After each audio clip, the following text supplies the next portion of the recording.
Welcome, welcome, welcome. I would like to welcome you to another episode of the Unpopular Podcast. This is the man, the myth, the legend, Jalen Hunter. And if you would do me a favor, please subscribe to whoever you're listening. Please subscribe to whoever you're watching. It definitely means a lot to me. But when I tell you this sports week it's only Wednesday, and it's already started off with a bang, man. And it's crazy is I got a guest. On this episode too, bro. But from the Calvin Ridley thing to the Russell Westbrook situation, what we're going to talk about. But boy, Tuesday was a day. And let's talk about the biggest news, and that is Russell Wilson. Russell Wilson agrees to get traded or is traded to the Denver Broncos. I think the Seattle Seahawks get like 2 first rounds, 2 second rounds, a 5th round. They get Noah Fant, Shelby. They get some and Drew Lock. But the biggest, of course, draw in this is Russell Wilson going to Denver. Russell Wilson in a 4th round pick going to Denver. Boy. First and foremost, don't believe nothing that you hear. When sports is probably the ultimate, don't believe what I say, believe what happens. Because all we've heard throughout the Seahawks, ever since Russell Wilson came out and said that he was upset, this was the beef, before he was upset with how the offense was being, he was upset that he couldn't really be protected. The offense wasn't really built to protect him, at least the offensive line. He wanted more. He just wanted help. He expressed his situation, and then, of course, speculations flew about, he's demanding a trade. He even gave, optimal trade places like New Orleans and stuff like that. So ever since then, you've heard, Russell Wilson, he's good. The Seahawks, we're good. No bad blood, no tension. We're all good. Nobody's upset. Blah, blah, blah, blah, blah. That's all you heard. We're not trading Russell Wilson. Russell Wilson's going to be here for life. Russell Wilson saying that he wants to be here. Then, boom, he gets traded to Denver. Boy, oh, boy. We're going to talk about the Aaron Rodgers news next, but, boy, the AFC is looking mighty skinny when it comes to, all I can think of when I heard about when the Russell Wilson news came down was, hey, Cincinnati's going to be back. You remember people were saying that? Now, it could happen. And if it does happen, of course, I have no problem coming in here and saying that I'm wrong.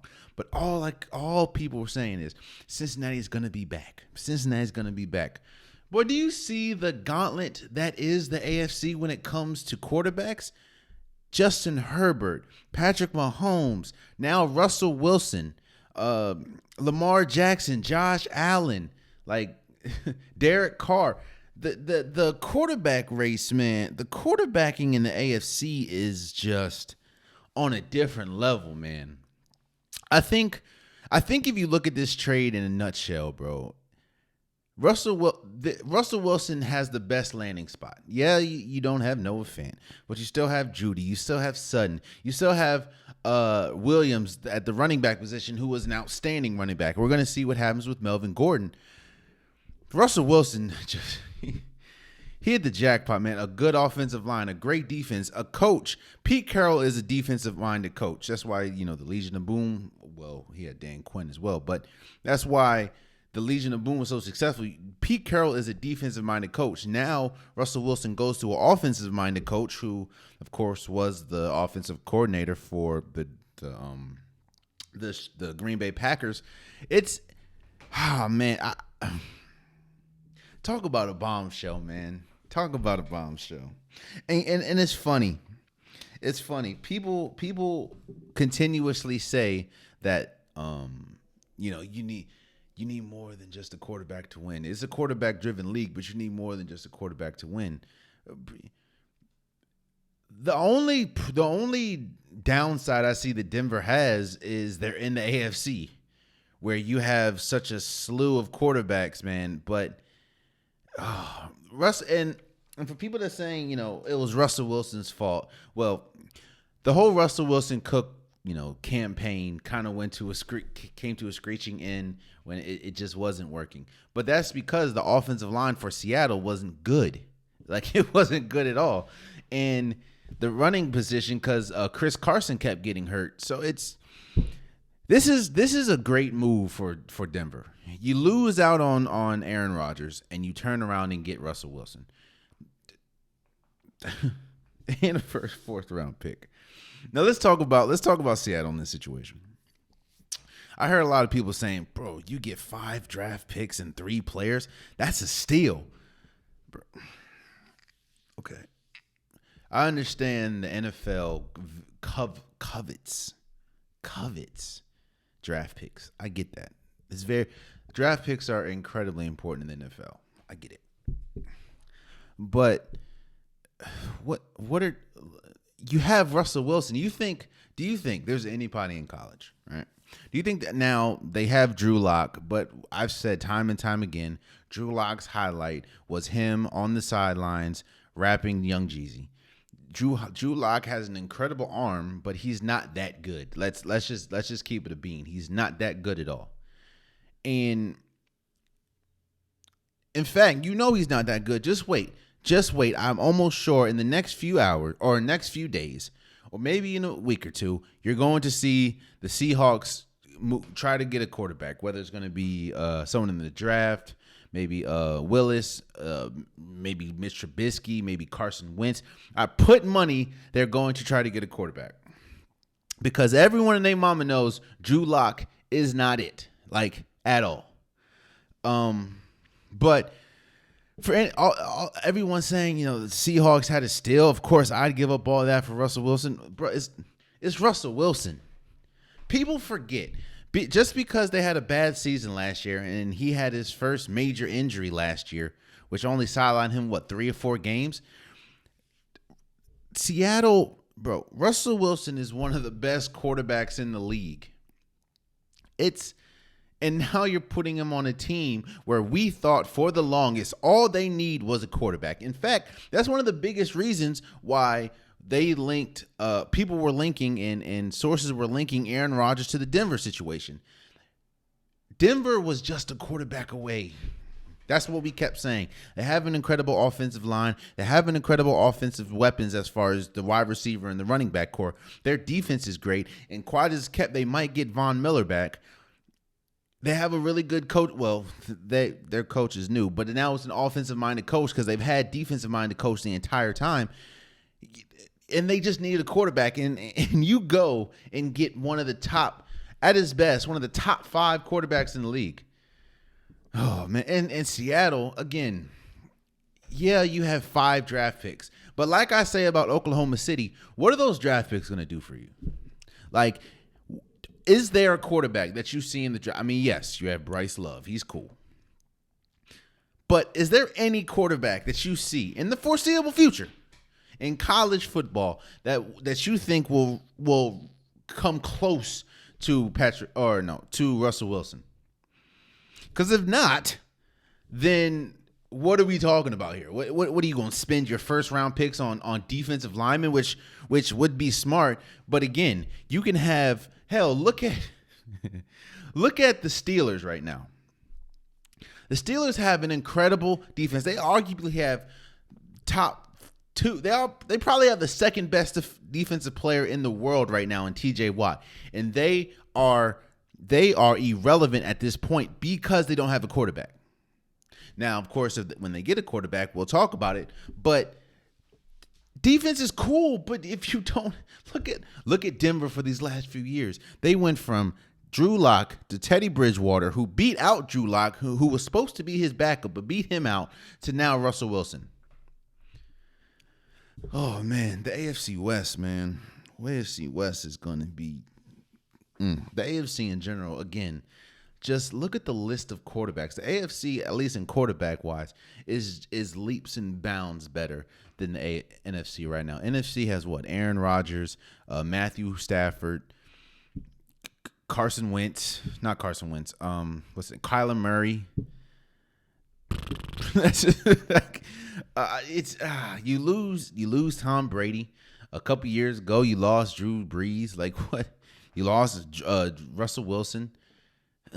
It's tough. it's tough. But hey, congratulations to Russell Wilson. Again, I think that this move puts Denver right in the championship conversation. That's how good Russell Wilson is. The only reason why I don't have them as like a favorite, because one, I need to see what Russell Wilson looks like with this group. And also, again, the AFC, like, think about it. 1 week you can be going against Lamar Jackson. Next week you can be going against Derek Carr. Next week you can be going against Justin Herbert. Next week you could be going against Josh Allen. The week after that you can be going against Joe Burrow. The week after that you can be going against Patrick Mahomes. Like, come on now. Come on now. Oh, and that's not even mentioning the defenses. Next week after that, you can go against Pittsburgh and their defense. The week after that, you can go against New England and their defense. The AFC, man. The AFC has a gauntlet of talent, and it's crazy. It's crazy, man. But shouts out to, Russell Wilson for, finding a new home in an incredible landing spot. Again, that's Denver. Denver, who a lot of people say was a quarterback away from being a title contender, and now you have arguably a top 5 quarterback in the league in Russell Wilson. That's crazy. And the other news that came down, of course, was Aaron Rodgers. Aaron Rodgers agreeing to go back to Green Bay, which isn't really surprising.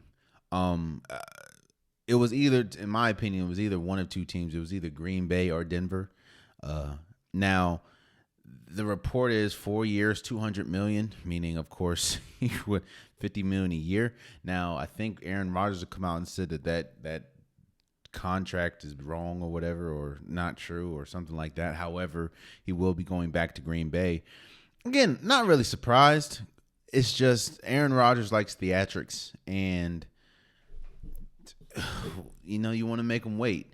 I do think that he was struggling between going to like a Denver, because Denver has pretty much, or before Russell Wilson, Denver had everything that was looking for. It's a good offensive line, good weapons outside of one. It's Denver, to me, would be a perfect spot for him if he were to leave Green Bay. I do think Green Bay ultimately was his best decision. And report did come out, and now they're franchise tagging Devontae Adams, who is arguably the best wide receiver in the game. I do think that now I'm sure Green Bay is going to be pressed for caps. Like, they don't really have a lot. I think they're like $50 million over the cap. So they aren't really able to do much as far as weapons. But I do think it is very important. Now we have to see what happens with Darius Smith. It looks like he possibly will be cut. And that's another thing with the Seattle, Russell Wilson going to Denver. Now, what happens in Seattle? What happens with Bobby Wagner? Bobby Wagner was on the cut list, and he probably may still be. But what happens with that? I don't know. But back to Aaron Rodgers, they're probably going to cut Darius Smith for his contract. And of course, what happens with like Robert Tonyan? But this is a really good draft for tight end, so they can just go get a tight end in the draft. Again, I'm not surprised. I think he has the best. I think he made the best decision for himself. He has control. He has a great number one. I think that they still need to get a solid number two, because Valdez-Scantling, when he's there, he's not that reliable, and he's of course in and out with injury. Allen Lazard isn't really it. Robert Tonyan's good, but he was of course out, and they might lose him. So I do think that they need a solid number 2 wide receiver. But Green Bay, especially in the NFC, when you look at the NFC now, it's outside of the Rams, who I don't see another team that you can definitively say is better than Green Bay. Green Bay still gets back a lot of their core pieces, and of course we're going to see what happens with the rest of free agency and the trade deadline market. But with Russell Wilson going, with Russell Wilson going now, Seattle as a team was already going to be the 4th best team in the NFC West. But with Russell Wilson now gone, with Tom Brady now gone. Who do you really see in the NFC that can really outside of the Rams, because of course the Rams are the Super Bowl champions, and I still don't think if you look at just the quarterback play, yes, the Green Bay Packers are on the same level as the Rams. But if you look at it out the whole team wise, to me the Rams are a lot better than Green Bay. But outside of that, I mean, you have the 49ers, but what happens with Jimmy G and is Trey Lance ready? I don't know. What's going to happen with Carson Wentz? A lot of people are what's going to happen with Carson Wentz? What's going to happen to Mitch Trubisky? A lot of people are kind of tagging them to go to Washington. But even in Washington, I don't see a Carson Wentz better or makes Washington that much better to contend with an Aaron Rodgers in the Green Bay. So to me, not saying that, not saying that Aaron Rodgers is ducking smoke or anything, but Green Bay gives him the best road to the championship. The only teams you have to worry about right now, outside of the Rams and maybe the Cardinals, you don't have quarterback questions, especially like I said with Tom Brady gone and Russell Wilson. So, man, it's not shocking. It's not shocking that Aaron Rodgers went back to Green Bay. But it is, he confirmed it is official. He is back in Green Bay. You know what I feel bad? Actually, I don't feel bad. You know what this move really shows? How desperate they were to keep Aaron Rodgers. Which, again, that's nothing. It's Aaron Rodgers. If you have Aaron Rodgers in the building, you keep Aaron Rodgers in the building.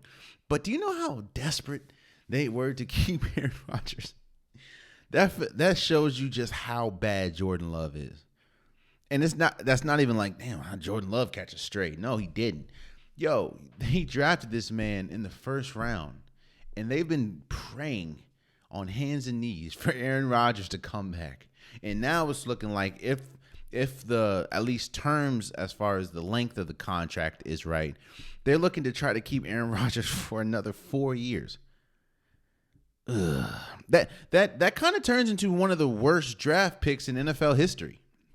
Because it's like, not only did you trade up to get this quarterback, you traded up to get a quarterback when you already had Aaron Rodgers on the roster, and you're coming off of a 13-3 season, and they had some incredible wide receivers. In fact, let me go look. They had some incredible wide receivers in that draft, and you draft up to get him. And on top of that, I haven't really heard one like promising pick or promising thing to say about Jordan Love. All I heard is he's not ready. I heard it hasn't been good. It has not been good. And I just, it's really turning into, I see why Aaron Rodgers was upset. Everyone sees why he was upset, but I see why he was upset. Like, you traded up to get a quarterback, and that quarterback hasn't done nothing for you. Like, nothing. It's, man, it's unfortunate. Let me see. So I'm looking at the draft where, of course, he was drafted. And there was some pretty good wide receivers. Lord Jesus, there was some pretty good wide receivers in that draft class, man. So what happens now? What happens with Jordan Love? Because again, he's not going to start anytime soon. Clearly, because he's not ready to start. I promise you, if Jordan Love was anywhere close to being ready to start, they wouldn't care if Aaron Rodgers come back. Not saying that they don't want Aaron Rodgers, and Aaron Rodgers isn't Aaron Rodgers, but they really wouldn't care, who they got. Because I mean, they wouldn't. I'm not gonna say who they got. They wouldn't really care if Aaron Rodgers came or go because they have the quarterback of the future. I mean, you draft him at where is he at? You draft him at 26th in the first round, so you expect him to do things. And let me just. So after him, Michael Pittman, T. Higgins. T. Higgins. They could have had T. Higgins. Imagine T. Higgins in the same backfield. Or imagine T. Higgins on the opposite side of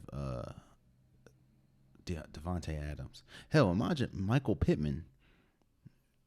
Look, man. It's unfortunate, man. It's unfortunate, and I feel bad. Hell, they could have had Van Jefferson.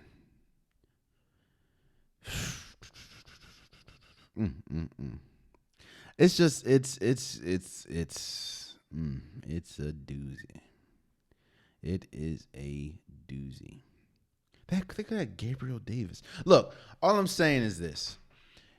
I don't know what happens with with Jordan Love at this point, because again, you drafted him that high, and now Aaron Rodgers, at least if the length of the contract is right, he's going to be there for the next 4 years. Meaning, Jordan Love, unless unforeseen injuries, is not even going to see the field for 4 years. How do you develop in that? And again, all we've heard is he's not ready, and that's not good at all. So Aaron Rodgers is back. Jordan Love is still on the pine for a while. So the biggest news that happened on Monday was Calvin Ridley is suspended for the entire 2022 season because it was found out that he was gambling. He was betting on his team when he was out.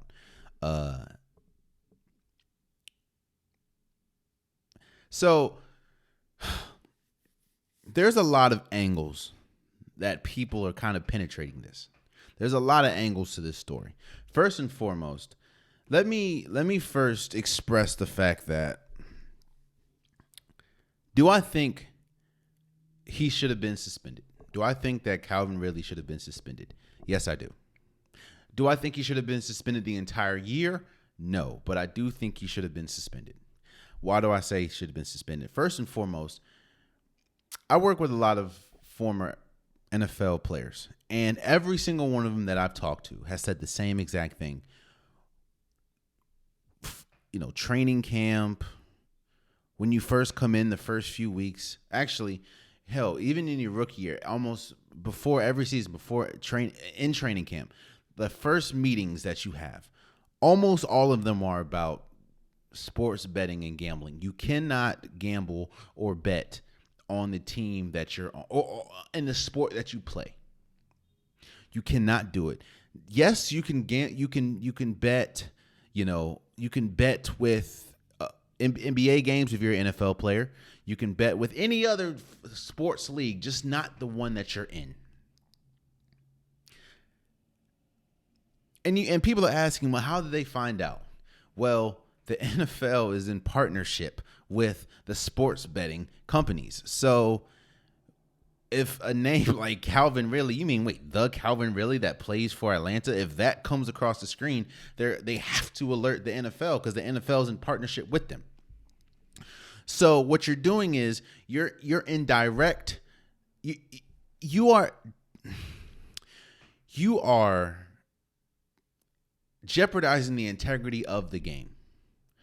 Now, yes, he was betting. It comes out that Calvin Ridley was betting on. Now, it was a $1,500 bet. He was betting on, the Falcons to win. It'd be completely different if he was betting on them to lose.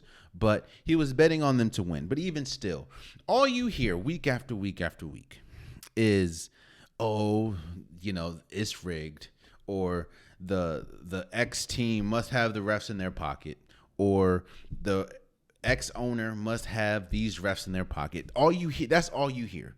So now that you have this coming out, the last thing the NFL wants is their brand to be jeopardized even more than it is week after week by, he say, she say. Because you can. This happens everywhere. Don't let it fool you. It's not just the NFL. I don't know if you guys work or whoever works. I'm sure a lot of people work that listen to this, but working companies, working corporations, and all you hear when you do your compliance trainings, we all have to watch them videos or go to them seminars, the compliance training. There's always a compliance training about insider trading, but you can't do it. It's unethical. It's not right. I can't know that something's coming down the pipe and sports with my company and gamble on it, because that's an unfair advantage to me. And it jeopardizes the integrity not only of the bet, but of the organization that I'm betting. Calvin Ridley plays for the Atlanta Falcons. Now, yes, he was away due to mental health issues or trying to get his mental health right, but he plays for the Atlanta Falcons. You can't then bet on said Atlanta Falcons. And you can't now, the size amount of the bet doesn't matter. The man bet $1,500 and now is losing $11 million. Talk about a bet. The man put down $1,500. That's $1,500. And now, because he will not be playing for the 2022 season, he lost $11 million. Yo, I don't think I've seen $11 million in my life.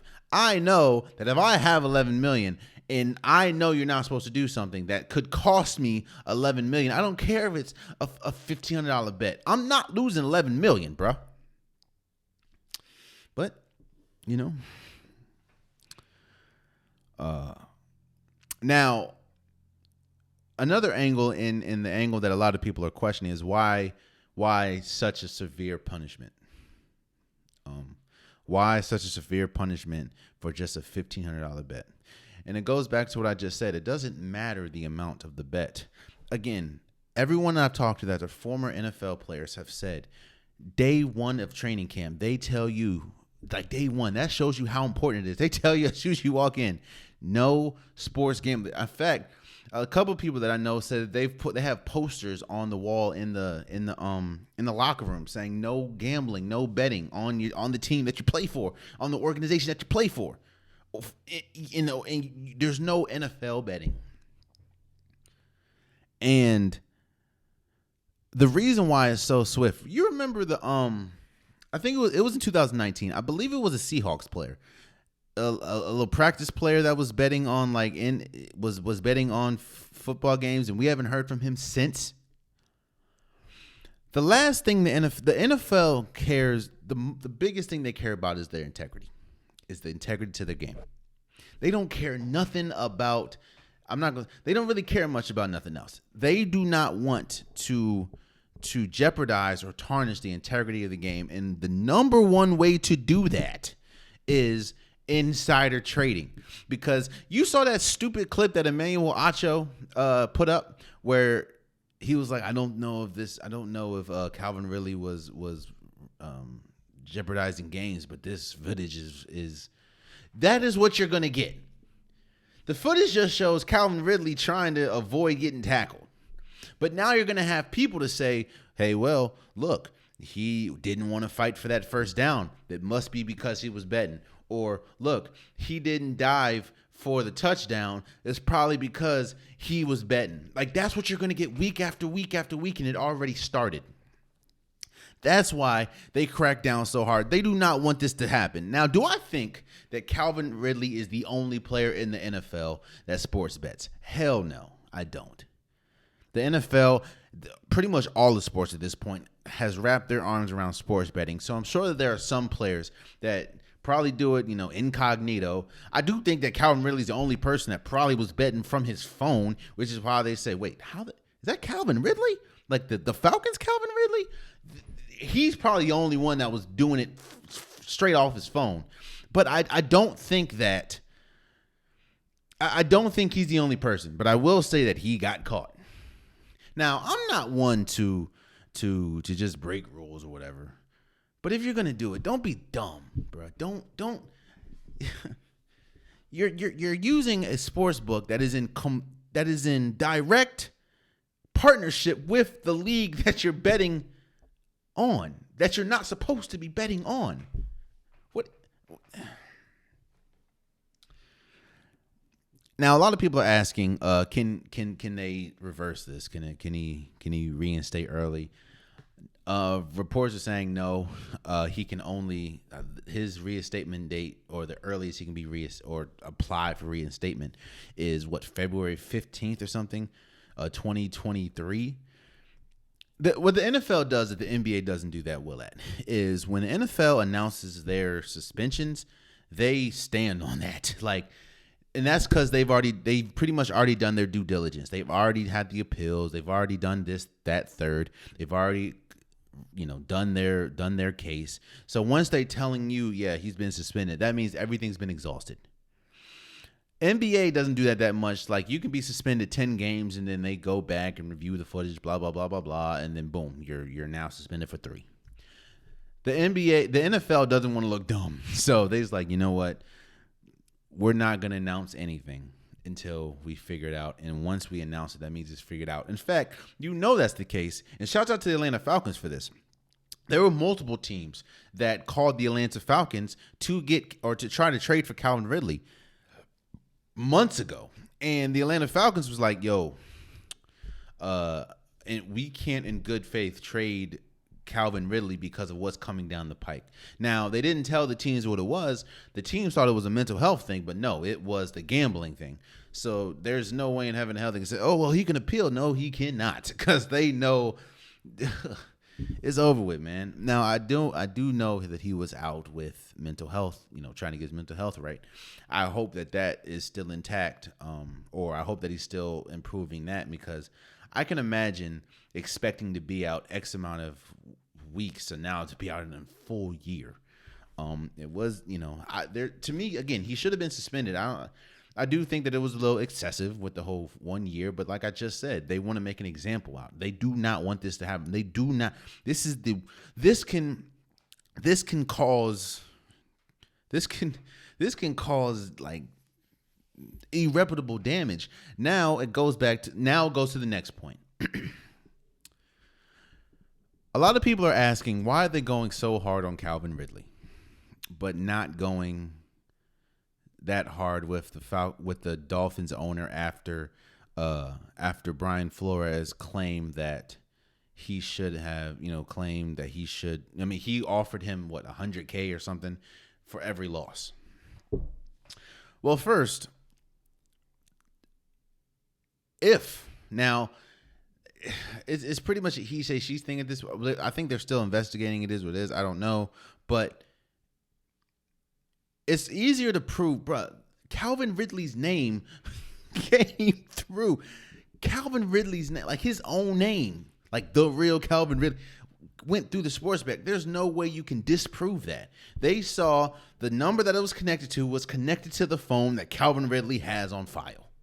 Calvin Ridley, the wide receiver for the Atlanta Falcons.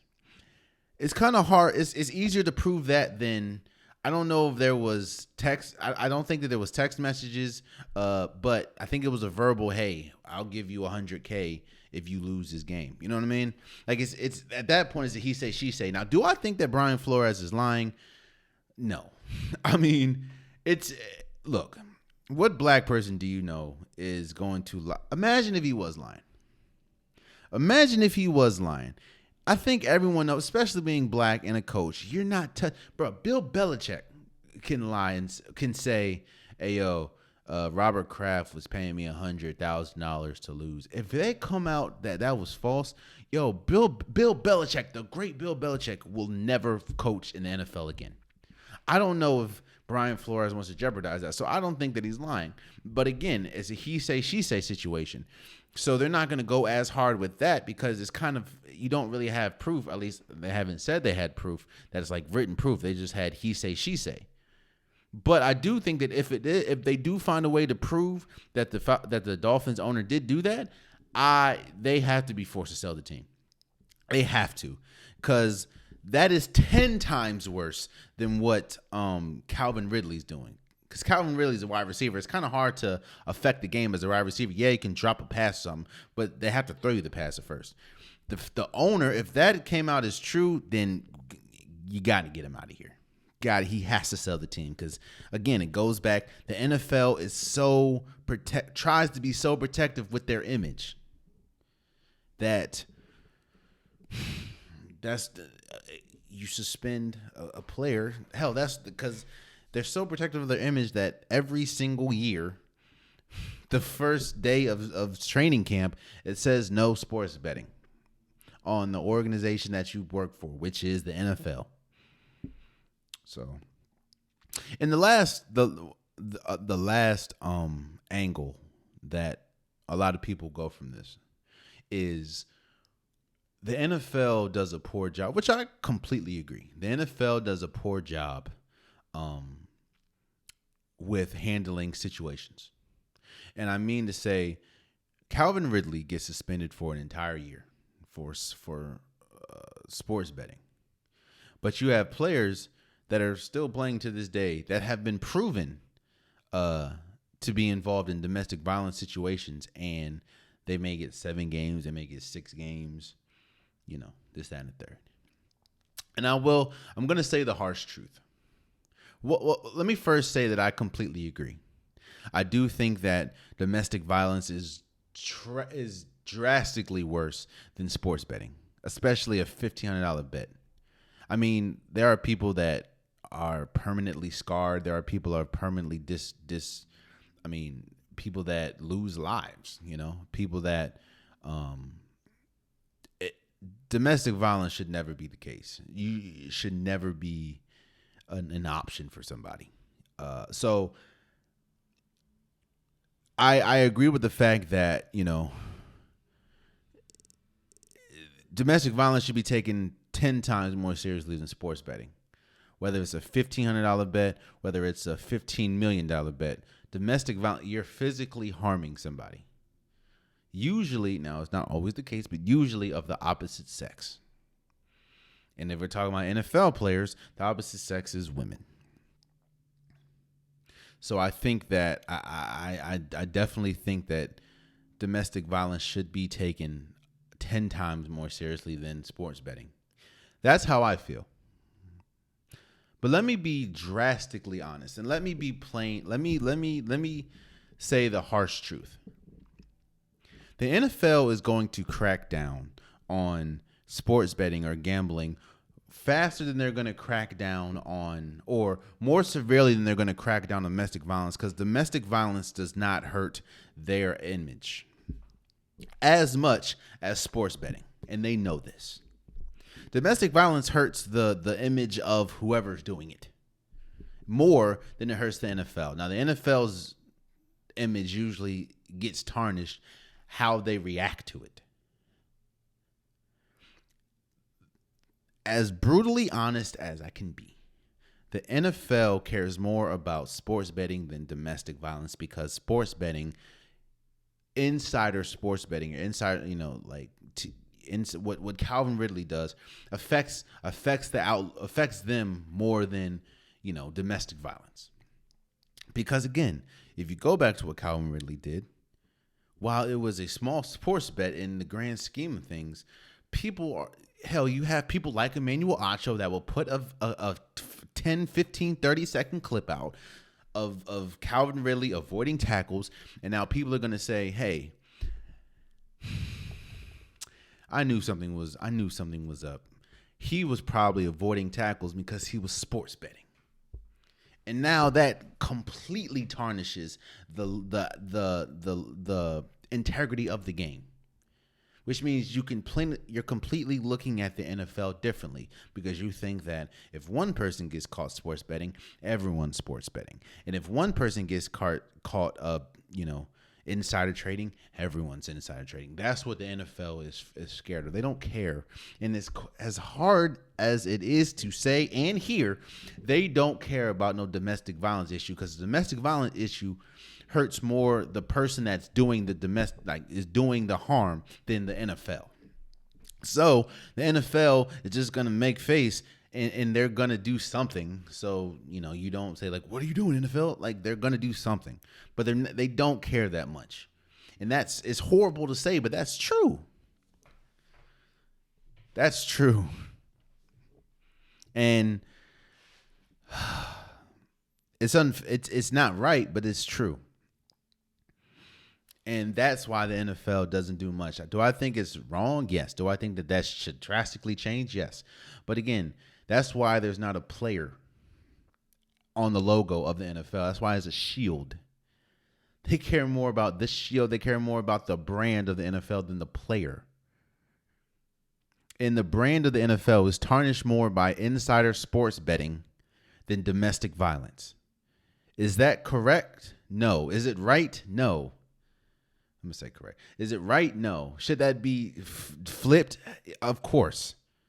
I think domestic violence should be taken incredibly seriously. I grew up with two women in the house. Well, two women, three now with my niece.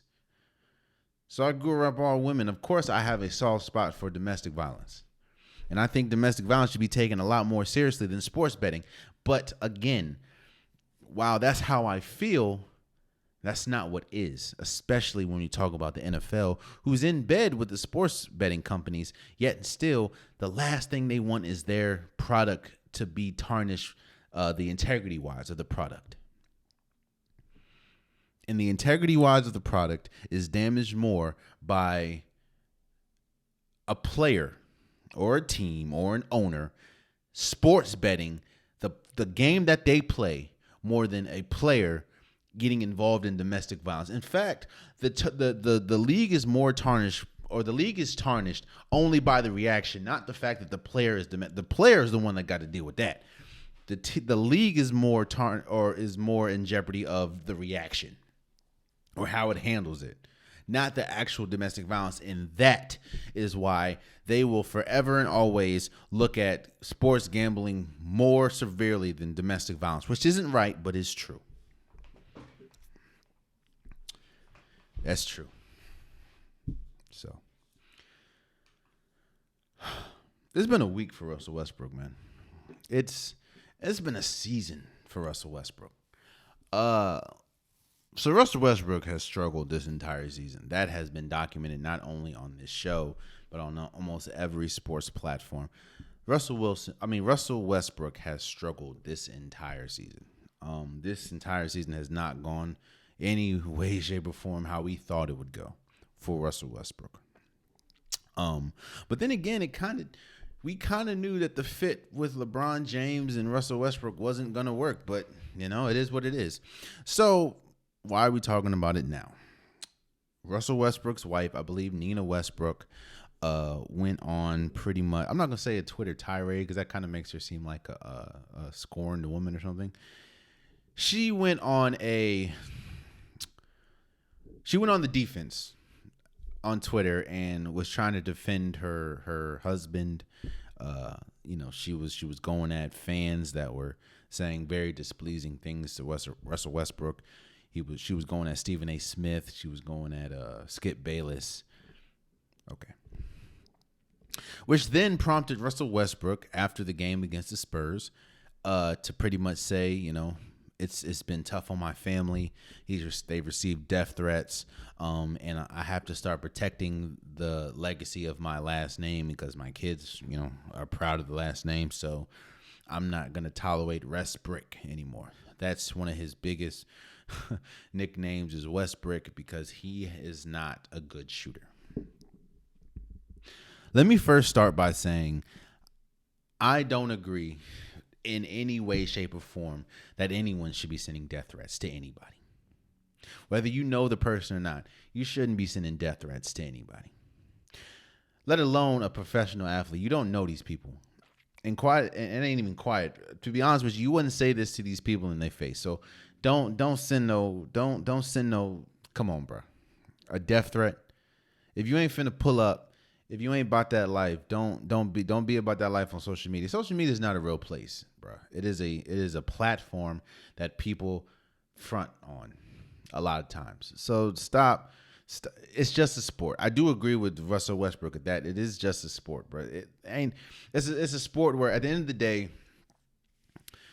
my team can win the national championship. My team can win the NBA championship. My team can win the Super Bowl. My team can win the Stanley Cup. My team can win the World Series. The next day, I got to go to work, and I don't receive a check. I don't receive a trophy. I don't receive nothing. I'm just a fan of the team. I receive joy, but that's it. So I'm not about to. Even if I was part of the organization, I ain't sending no death threat, bro. That's the dumbest thing. I do not agree with people sending death threats at all, especially to people they don't know. On the other hand, no, let me not say on the other hand, because it makes it seem like that I'm caping for death threats, because I'm not. Another point I have, Russell Westbrook. Let me speak for myself real quick. I'm in this podcast realm, you know. I have entered myself into this podcast realm. I think this is like the 230th episode of the Unpopular podcast or something. I don't know. But I've entered myself into the podcast realm. Meaning I open myself up to outside criticism because 2 times a week I put my art, my thoughts, my voice out to the world. Whether that's on YouTube, whether that's on DSPs. I put my thoughts, I put my opinions out to the world for the world to hear, which means that I open myself up to criticism, I open myself up to praise. You can see it on a lot of episodes that I put on YouTube. If you just look into some of the comments, you get a lot of great episode, or I agree with what you're saying, or you hit the nail on the coffin. Just probably less, but I hear you also hear worst take ever. Why are you shouldn't be talking about sports? Go do a day job or go get another day job. You're trash. No one should have put a mic in your face. I open myself up to that. I could change that. I could stop doing this. I could stop podcasting. I could stop allowing the world access to me as far as on this platform, which is the podcast platform. I could stop doing this. So now I've closed myself to the world in that aspect. So you can't say nothing to me. I can take all my content down. I can take all my episodes down. So that part is closed. So I can do something about that. Russell Westbrook. You can do something about the Russell Westbrook name. Get better at shooting.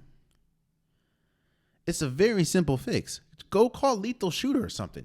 I understand that how you've played has got you to where you are. Triple-double king, former MVP. You've got your family in positions that you could never do if it wasn't for basketball, which I rock with genuinely. But if you want the people to stop calling you Russell Westbrook,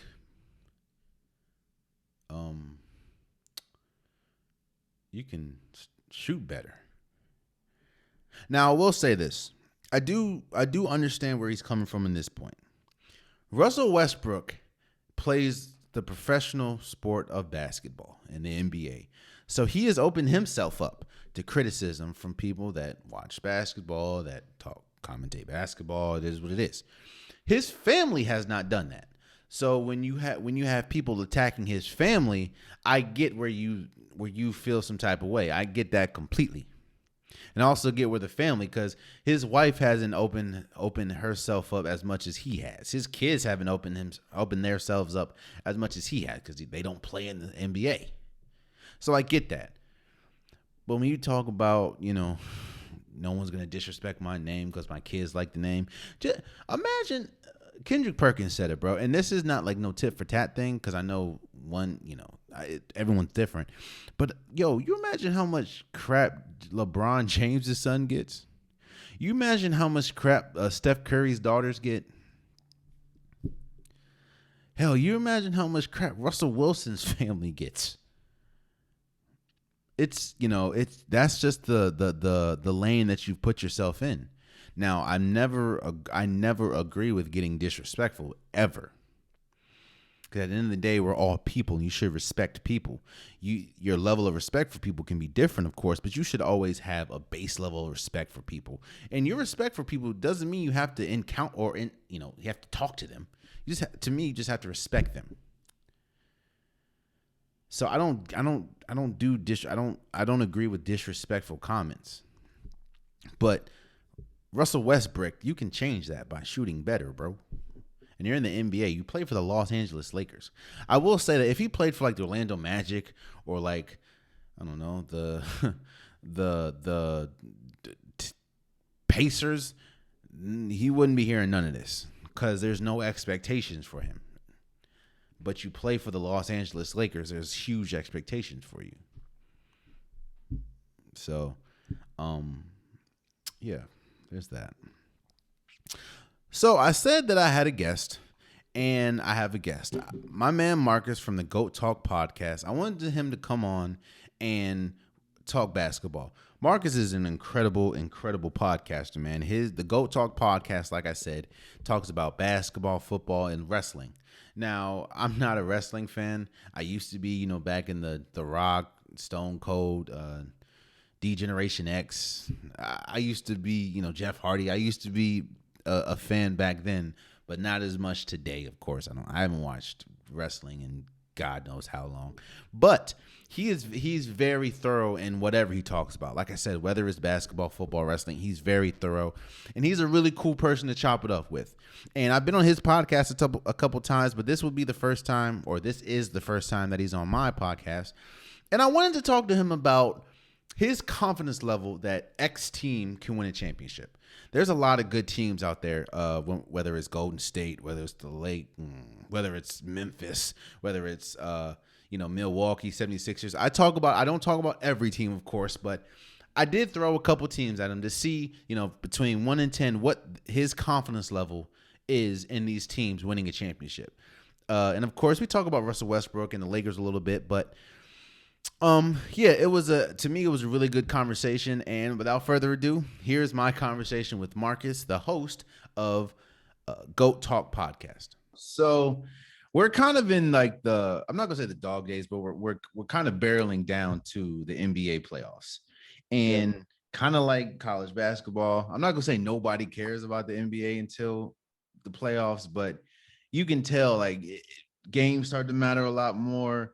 Teams start to get a little more chippy. You pretty much know like what's gonna happen. Yeah. And this year we have seen teams that let's say have overachieved, and we've seen teams that have drastically underachieved. Yeah. So I brought you in because I brought you on the show because I wanted to talk. I'm gonna give you we're gonna have a couple teams, and we're gonna talk about. You know how we do panic meters? We're going to do playoff meters. Shouts out to Alan Cowherd. He does this all the time. We're going to talk about a team and what is their playoff meter. One being ain't no way in heaven or hell they make it or they win in or right. 10 as in pretty much lock them in. Okay. So we're not going to go over every team because there's no reason to talk about my Wizards because my Wizards don't have a shot. But we're going to talk about some teams. All right.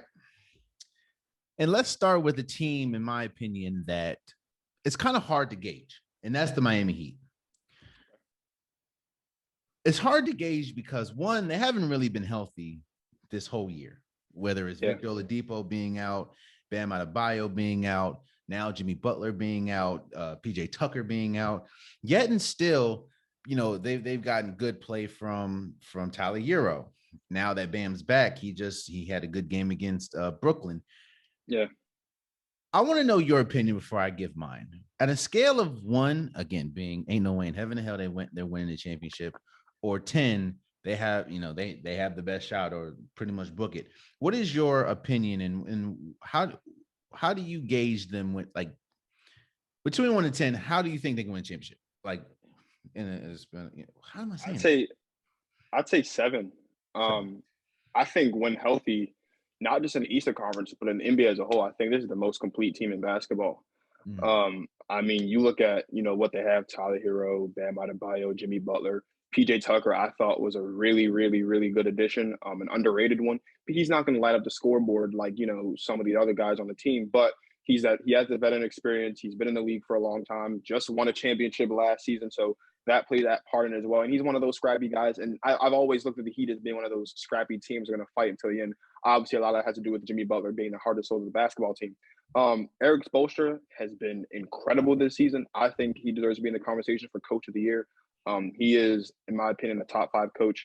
I think the big thing for the Heat really is what will they look like when if they see the Bucks, the 76ers, or the Nets come playoff? Because like they're going to see one of those teams in the postseason if they want to get to the finals. That's the big thing. But if you're talking about like they have owned the Bulls this season. I mean, the other day they had DeMar DeRozan and Zach LaVine and those guys on lock when they played them at home the other day. So I'm not all concerned about that. They're one of, I think, 2 or 3 teams in the league that's ranked top 5 in offense and defense. One of only 2 teams in the East that's ranked top 5 in both. So they're a scrappy team. I know we're talking about the Bucks because they're defending champs and the Nets and the Sixers, obviously, but I think I've always thought that the Heat are really scrappy. I wouldn't be surprised if the Heat make it out of the East because they're the most complete team in basketball, I think. I could agree with you. I'm going to say 6. Now, I know that's not drastically different from you, but the only thing that scares me is, and we saw it, of course, 2 years ago in the bubble. We saw it last year, and we've seen it a couple times this year. They're incredible defensively. Incredible. Yeah. I mean, when they lock down, you'd be hard pressed to get some points. The problem is we've seen games where they can't hit the side of a barn, yo. Yeah. And while yes, they are, I think they're one of a few teams that's ranked top 5 in offense and defense. When their offense is off, it is like it's night and day. And if you run into a team that could, like a Milwaukee, like a Sixers, that kind of present different problems, it kind of, that's the only thing that I'm hesitant about. Yeah. Because like I said, their defense always travels well. I mean, when you have the people that they have, but their offense and we've seen didn't Jimmy Butler just go through like one of the worst offensive stretches of his life? He has. It's been rough looking at them offensively. I think that for them offensively, a lot of their points comes off of obviously turnovers because they force a lot of turnovers and then fast break. They are not one of the more potent offenses as far as like set offense, like in their own 24. That is definitely an issue. But like they've got shooters everywhere though. Like that's the crazy thing about it. I watched in that game against Chicago, Gary Vincent was playing out of his mind. One thing I will say is Miami, and I don't mean to cut you off, Miami does an incredible job. Scouting does an incredible job in the free agency market and does an incredible job drafting because like Martin and like they do a good job, bro. I think my one issue is always like, because like we know usually at the end of the game they're going to go to Jimmy because Jimmy's the closer, but it's always the first 46 that's kind of concerning of like where are the points coming from? Because like if I'm not mistaken, Tyler Hero comes off the bench, but then sometimes he's starting. Yeah, and I think that Tyler Hero for that team would be best coming off the bench, just simply because they don't have a lot of offensive power in general, but especially not coming off the bench. Like you've got Bam and Jimmy, you're starting 5. That I think that's your go-to solid in your start. I don't think it gets kind of handicapped because you look at like the Bucks and the Nets specifically, who also run deep. If you don't have that guy that can kind of catch fire off the bench, it'll get tough. If the Bucks sit Giannis and those guys down, and they've still got Bobby Portis and whoever else raining down threes and still clicking offensively. That is a valid concern, but they can shut down. Like I don't have any concern about Jimmy Butler being able to work on Giannis or being able to work on KD or Kyrie. Like whoever you put Jimmy on, he's going to do his absolute best to shut him down. And 9 times out of 10, he's going to shut him down. So that's what they're banking on. I can win championships. Yeah, so, I can see that. So you got 7, I got 6. I'm gonna go to another team that I'm having such a tough time grading, such a tough time figuring out, and that is Utah. I have a such time because they are like I think losing Joe Ingles was huge for them. Massive. However, they got this Jacqueline Hyde thing going on. Like either they look like one of the best teams in the league, or they look like they shouldn't even be on the floor, even with Donovan Mitchell, even with Jordan Clarkson, who of course was the sixth man of the year last year. What say you? What is your? Because I've kind of been. I'll say mine first. I'm going to go with a 5. No, that's a lie. I'm going to go with a 4. I'm going to go with a 4 because I've seen them at their worst. And their worst looks, it's like, to me in the playoffs, you have to gauge best from worst.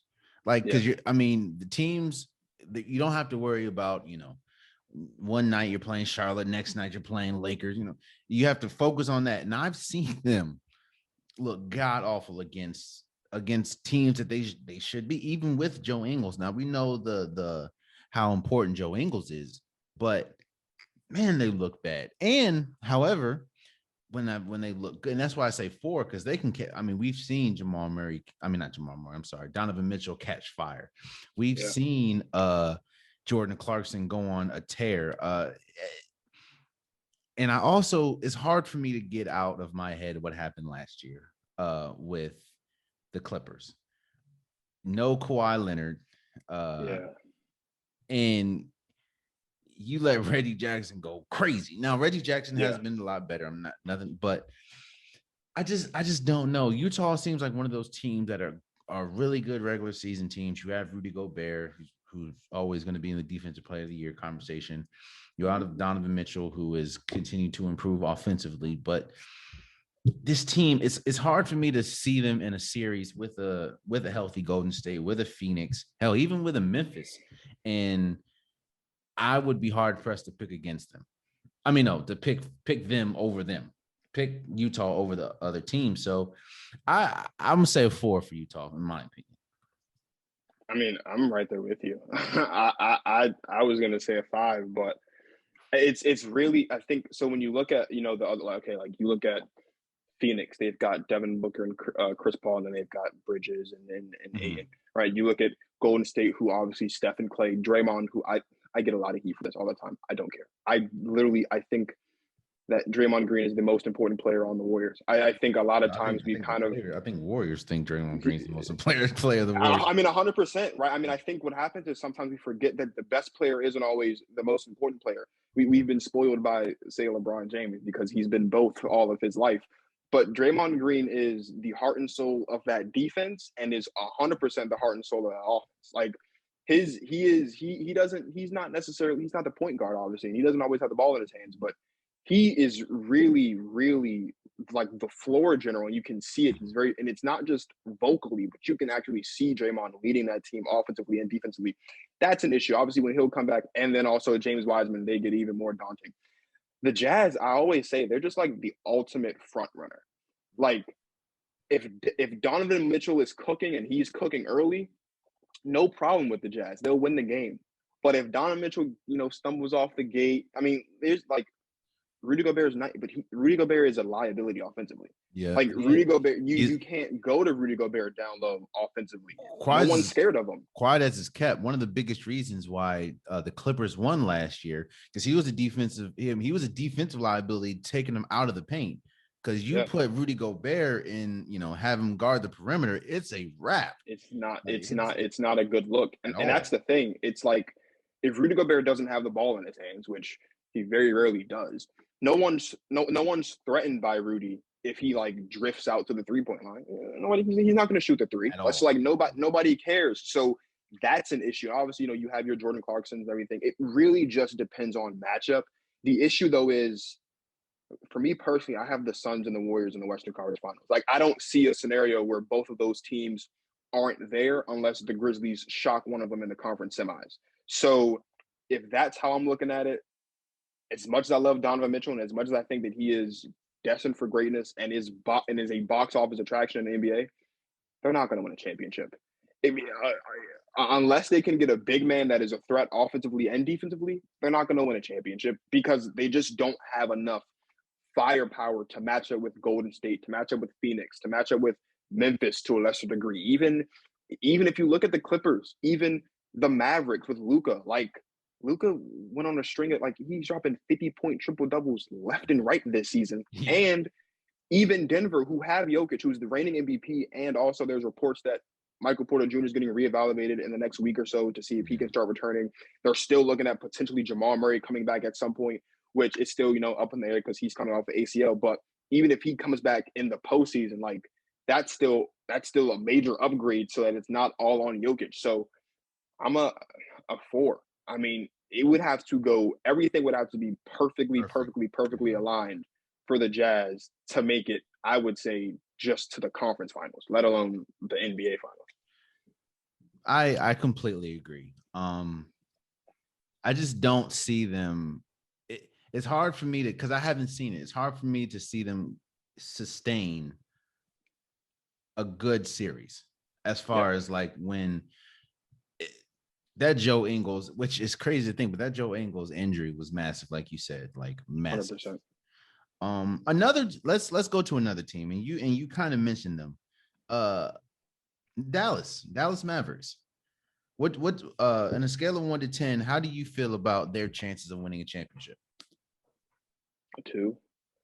It is not really because of Dallas themselves. It's just because of like what the West is looking like. I mean, Phoenix, Golden State, Memphis, and Ja Morant specifically have just completely shattered expectations as far as what they'd be looking like. I don't think anybody had them being potentially the 3rd seed in the conference at this point, and they still have a shot to get second. I think first is too far to rank, but like they've still got a shot to go second. Like, and I love Luka. I think Luka is great. I think that him now being I think it's unfortunate that it has to be this way because I always think that sometimes you need 2 stars to go all the way. But I think this works really well for Luka. Before we keep going, I'm glad you said that because last episode I had a couple of people on my podcast and we talked about this exact thing. Yeah. Do you think Luka is one of those stars, those rare stars? Not saying he's Russell Westbrook, but do you think that Luka is one of those stars that thrives with playing as the only superstar? And I'm not saying thrive as far as, of course, ultimately amounts to like championships, but Luka seems like, from what we've seen, Luka seems like the type of player that thrives by playing by himself. Kind of like how Russell Westbrook thrived when now it didn't amount to, of course, championships, but when he was by himself in OKC, that's when we saw the best Russell Westbrook by a wide margin. Yeah. And we saw, now I'm not saying he's a superstar, but we saw him with Porzingis. Didn't work out too well. Yeah. And now that we see him, by himself, he's going crazy. Like you said, do you think that Luka is one of those players or one of those stars that thrive with playing by himself? It's not so much that I think he thrives by playing by himself. I think Luka's play style is so unique that you have to have a very specific complement in order for it to work. Mm-hmm. And unfortunately, Kristaps Porzingis wasn't that guy. Yeah. Like, homie, like whether you want to say it's a crazy comparison or not, but Luka and LeBron play virtually the exact same way. As far as, I mean, obviously, Luka's a much more prolific shooter than LeBron is, but as far as IQ and the ability to put the ball in the basket, which is what you get paid to do, they play very similar, have very similar play styles, very similar builds. If Luka had a guy like a Giannis, who wouldn't mind just being a bully down low, that I think would be even better for Luka, because Luka likes to dominate outside. Can Luka go inside and finish? Yeah, but Luka likes dominating in that mid-range game and in the 3-point game. He just needs that guy that doesn't have a problem with getting dirty down low.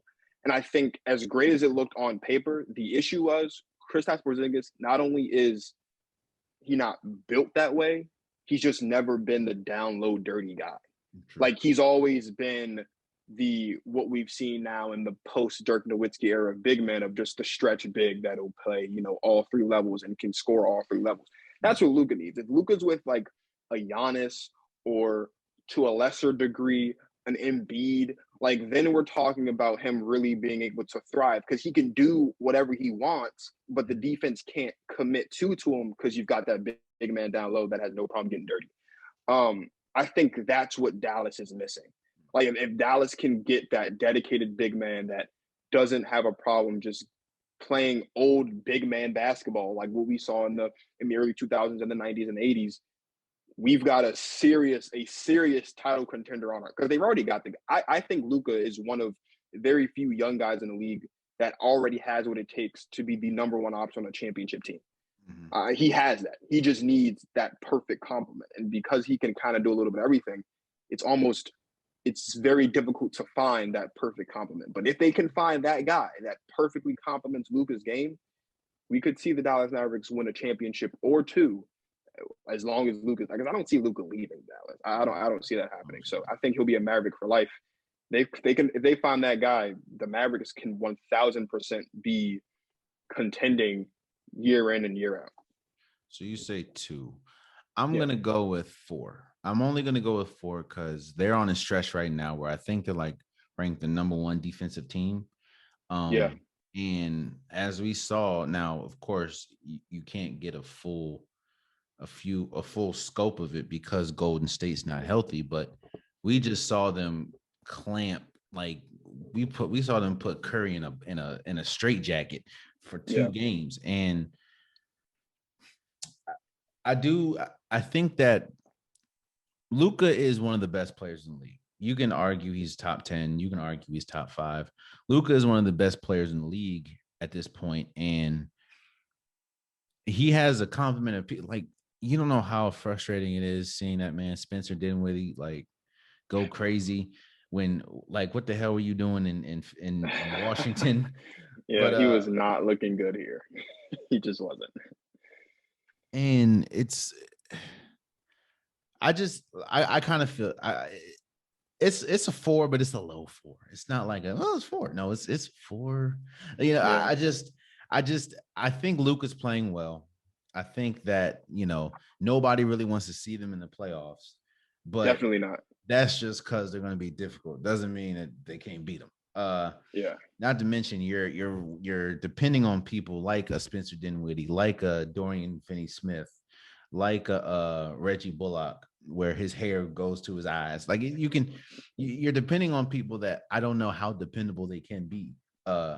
Once you focus in on Luka. So I'm going to give that a 4. What about Boston? How do you feel about Boston? At the beginning of the season, I was really worried about Boston. 0 at the beginning of the season. 100%. Not because of the Jaylen Brown, Jason Tatum thing, but they just it didn't look like they could click. Like JT and JB were just struggling. Now they rattled off 9 straight heading into the All-Star break, and they won a really good game against the Grizzlies, which I think was their best win of the season, because that was a quality win against a quality team, and Ja played his heart out as he always does. I'm gonna give him a 6. I think that who was it? Jason McIntyre, whatever his name is, was on Undisputed earlier today, or I think it was First Things First, and he said that he thinks that Jason Tatum is the best one-on-one scorer in the game since Kobe. And I don't think that. Like, come on now. I still think we have to. I think we've forgotten about this man named Kevin Durant, who I think is the greatest one-on-ones, one of the greatest one-on-one scorers I've ever seen. But I think if you're talking about in today's NBA, like if you have to rank the 3 to 5 best one-on-one scorers in the league, Jason Tatum's definitely on that list. His bag is deep, and it's like almost every game we see something that we didn't see the game before out of Jason Tatum. He is clearly the closer, and Jaylen Brown is the perfect 1B. The pickup of Derek White is really underrated because they desperately needed that facilitator. But similarly to Utah, though, it has to be a perfect storm for Boston to make it out of the East. I think because they have more offensive options outside of just Jason Tatum, who's clearly the best player on the team, that leads more to their favor where it's not all on him. Like you can see JT and JB both drop 30 in the same game. Like that can happen, and they'll win that game. So that's why I'd give them a higher ranking than I would Utah. But even it still has to be a perfect. I think they can get out of the first round. Because I think if the playoffs were to end today, I think they'd have like the Bulls or maybe the 76ers, something they'd like have that. 3 and 4. Yeah, they'd have Bulls. Yeah, like that's a very, very winnable series for them, I Yeah. think, in 6 or 7 games. So I think they can get out of the first round. That second round matchup, though, and then the conference finals matchup, those are going to be the two tough ones. I can see them get out of the first round, but even then, after that, it'd have to be another one of those perfect storm situations. But they've got the talent. They've definitely got. It's been rocky since they lost to LeBron in the conference finals. What was that in 2017 or 2018? It's been tough. And they did get back in the bubble when they faced the Heat, but Yeah. it's been a lot of up and down. But I think I wouldn't be surprised because Jason Tatum is great, but I'd say 6. I'll say 6 as well, but slightly different reasons than you. I say 6 because one, I think they are the best defensive team in the league right now. Yeah. That's even with Memphis. That's even with Phoenix. That's even with Milwaukee. I think they're the best defensive team. They're clicking on all cylinders, and they're using their size outside of course, the center. They're using their size. Like Jason Tatum is tall. Jaylen Brown is big. They're using their size to just dominate people. And the reason why I kind of have my reservations is because we've seen Jason Tatum and Jaylen Brown drop 30 in the same game. We've also seen them drop 30 in the same game and lose. Yeah. So when you look, of course, they didn't have White at the time, but who was their third option? I mean, I know you have Marcus Smart, but he's especially offensively, he's not as dependable as we've seen. You have Grant, you have White now, they thought Dennis Schroeder was it, clearly not. Jeez, that was terrible. That was terrible. It's just it kind of goes hand in hand with the Utah thing. I need to see what they look like in a series. I have all the faith in the world they can go and win a playoff series in the first round. But what happens when you play a team that has 2 stars? Or what happens when you play a team that has a star at the position that you're not the best at? Like, what happens when you play a Joel Embiid? Or what happens if you play a Giannis when you got Al Horford, old self, trying to guard Giannis? Like, I just don't see it. So, but I do see if they get incredibly lucky, like you said, the Bulls is a very favorable matchup. Imagine they mess around and get Cleveland. That's a very favorable matchup. Yeah.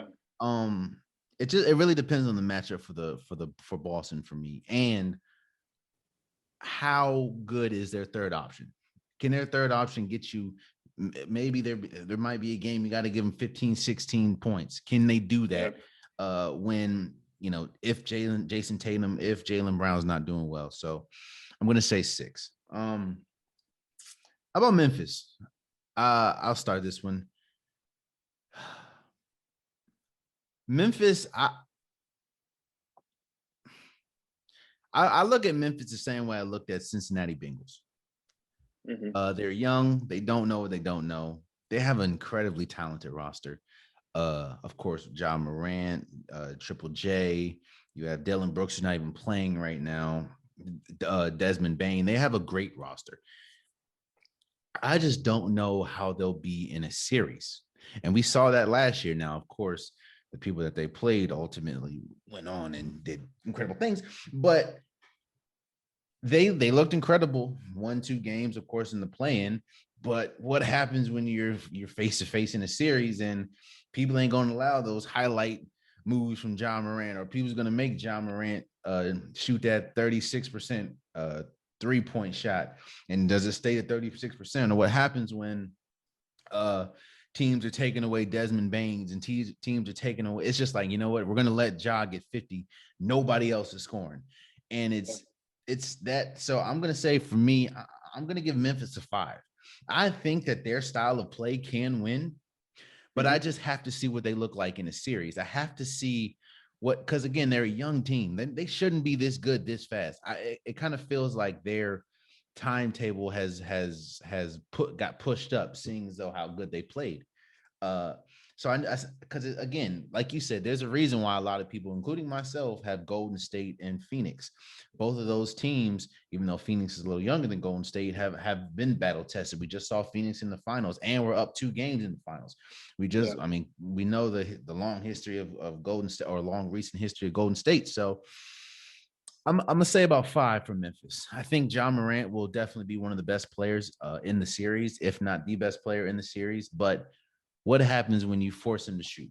And what happens when things aren't going right? What happens when now? Because quiet as a cat, people don't realize that John Morant started playing better when Dylan Brooks got off the floor. Because Dylan Brooks, for some reason, thinks he's a number one and takes some crazy shots. Wicked shots. And it's wicked. And it's like, okay,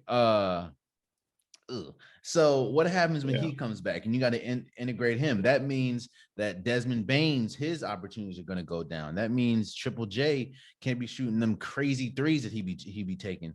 That's a big wicked. So like I said, I'll say 5. I'll say 5 because I've seen what they look like at their best.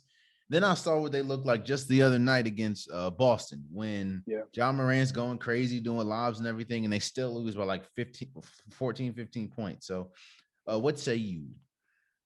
I'm going to go the exact same way for the exact same reason. I think similar to what I said about Boston. I think they'll make it out of the first round. I think that's their ceiling because at some point they're going to run into Golden State or Phoenix. And depending on what happens, they'll probably have to run into both of them. Like they're going to be on the same side of the bracket of Golden State or Phoenix. So they're going to see one of them in the conference semis.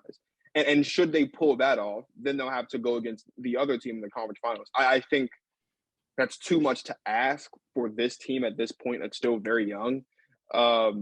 If this was like the NFL and it was just one game, single elimination, I'd be much higher sold because anything can happen in one game. We talk about a 7-game series against battle-tested teams that have all been there. Curry, Clay, Draymond, like they've all been there. We just saw the Suns there last season, as you mentioned. So they're going to have to go through both of those teams to make it to the finals unless someone else knocks off Phoenix or Golden State, and it would shake up everything. But I don't see that happening. I think the road to the finals goes through Phoenix 100%.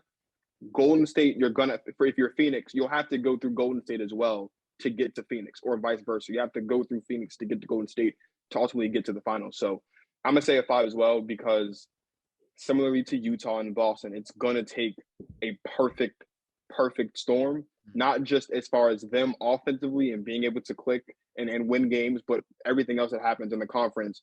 The chips are going to have to fall perfectly for them to make it to the finals. I think I've been a little too negative for them. I will say the positively why I give it a 5. They are one of the best. They're such a rugged team. Even though they have high flyers, even though they have flashy players, they're a rugged team, and they want to beat you in the trenches. They want to ugly up the game. You know, they want to. Their defense is incredible, even though, you know, even with some defensive efficient or deficient people, their team is just rugged, and I can see them scrapping out a 7-game series against somebody. So 100%. But even still, it's still a 5. What say you about Denver? Say a 7. Hold up. I want to hear this. I need to hear this. I think that. So number one, I think that Jokic has firmly proved that last season's MVP run wasn't a fluke. Mm-hmm. Like that, I think maybe that's just me, but I think one of the things that people were looking at for Denver was, number one, did Jokic really deserve to win the MVP? And the number two, will he replicate that? He silenced both of those. Yes, he deserved it, right? And he's put up similar numbers, if not better, this season, and is firmly once again in the MVP conversation. And it's not just because he's the reigning MVP; it's because he has the numbers to prove it.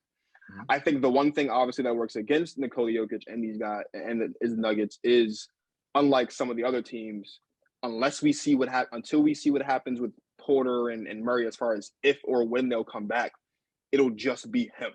Yeah. I think that's kind of the big if as to why. But Nikola Jokic, I think, is the second best center in the league behind Joel Embiid. He is, though, the most efficient player in the NBA today. And like with or without Michael Porter Jr., with or without Jamal Murray, this is still a scrappy basketball team. Mm-hmm. Like maybe not as scrappy as say a Miami Heat or a Memphis Grizzlies, or to a lesser degree a Phoenix Suns, but this is still a scrappy basketball team. They're going to fight to the end. And we've seen Nikola Jokic put up some incredible numbers and carry this basketball team against tough opponents. Now, as we talk about with the Grizzlies, right, it's one thing to do it on a random Tuesday in January than it is to do it in a 7-game series against the exact same opponent consistently. That'll be the big question. But I think that the Nuggets are better than what their record shows. I think they'd be in a better position if Michael Porter Jr. never got hurt this season, because he is a very reliable number 2 option for Nikola Jokic. He doesn't necessarily need the ball in his hands. He can get his own shot if he has the ball in his hands. He's a reliable catch and shooter. They have the pieces around Jokic, and so it's not as flashy and it's not as crazy. I think the big thing, though, for the Nuggets is they really play fundamental basketball. Like, they are the epitome of looking for the best shot and really just grinding it out until they can get the answer. It's going to be tough just because of where they're sitting in the conference, but I think they're better than what their record shows. I think they can rattle off some wins. I think that the Nuggets have, of any team outside of the top 3, I think they'd have the best shot to knock off the Warriors or the Suns or the Grizzlies, because they're just the best team outside of the top 3, in my opinion, when you're looking at the Mavericks, when you're looking at the Clippers and the Jazz and the Lakers, obviously, and all those teams that are 4 through 10. I think they're the best team in that bunch. So I'd say, I'd say a 7. Okay. I think they have a solid shot. Maybe that's me just being a Nikola Jokic fan. I don't know, but I'm gonna say 7. Okay. Yeah. Okay. I respect the 7. I will say that you're a lot higher. I'm a lot higher on the Nuggets than most people. Yeah. I'm going with a 2. And let me explain why. Nikola Jokic is the only reason why I'm going with the 2. Nikola Jokic, in my opinion, is the best center in the league, seeing as though everything that he can do on the floor. But we've seen it. We've seen them at their of course, Aaron Gordon was there, but we've seen them when Jamal Murray was putting up 50s, and they still didn't, in the bubble, they still didn't do it. We saw it when Michael Porter Jr. was going crazy the next year and nothing. Their highlight is, of course, going crazy in the bubble, and then the next year losing in the second round. And then now they're depending on a person in Jamal Murray who we haven't seen in a year, coming off of what's that, ACL, yeah. And then a Michael Porter Jr. who can't get right as far as staying healthy. He's had injury history since since high school. Yeah. So I do think that if they are all healthy, of course, Michael Porter Jr., Aaron Gordon, Nikola Jokic, Jamal Murray, they can definitely make some noise, but that's a lot of ifs. And not only that, Aaron Gordon has been hella inconsistent this year. He's had some high highs and he has some dog. What are you doing? Yeah.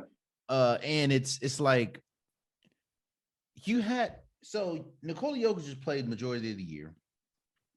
And you've had Aaron Gordon majority of the year, and they're only 6th in the West. Now, that's also because the West is stronger. Don't get me wrong. I'm not just them, but I feel like I've seen them at their best. And them at their best has some incredible Jamal Murray highlights going back and forth with Donovan Mitchell, and withstanding a damn near 70-point game from Damian Lillard. Yeah. But other than that, they haven't moved the needle for me. And now you're asking me to hold hope on a team that's now getting back a player that ain't been there in a year. And the next time we see him, more than likely, will be the first week of the playoffs. And then Michael Porter Jr., which, yo, I think he gets hurt in warmup. So it's just like, what happens? You know what I mean? So I have it too, and the two is only because of how good Nikola Jokic is playing. Yeah. No, that's fair. That's fair. Most reasonable people listening to this will agree with you, right? It's a 2. Some other people might say 1. I just love Nikola Jokic, and I don't know, dude. Maybe that's what that is. It's just my unadulterated love and for Nikola Jokic, I think is enough to catch lightning in a bottle. Maybe I don't know. I get again. I know it doesn't sound everything you said is right, though. Everything you said is right. We've already seen the best of the Nuggets. Yeah, I know it doesn't sound like it hasn't gotten very far. It doesn't sound like it, but I'm really high on Nikola Jokic. Like, I think he's this year's MVP. It's just, again, I've seen them at their best, and their best has gotten them second round Western Conference Finals, and then they, but yeah, okay. So I got 2 more for you, and these ones I have a feeling we're going to talk about for a minute. I'm gonna start with Brooklyn. Oh gosh. Talk about what a year makes. What a year makes, man. Think about not even that, what a couple months makes. You have Kevin Durant, you have Kyrie Irving, you have James Harden. Yep. All of a sudden, headlines, boom, Blake Griffin comes. Oh, Blake Griffin, okay. All of a sudden, boom, LaMarcus Aldridge unretires. Oh, okay. Ooh. Boom, Patty Mills. Oh, shoot. Cam Thomas is looking like a steal of the draft. I'm like, oh. I said when the draft concluded, I said Cam Thomas was going to be the steal of the draft because You got Nick Claxton looking like JaVale McGee. I'm just like, yo, this team is incredible.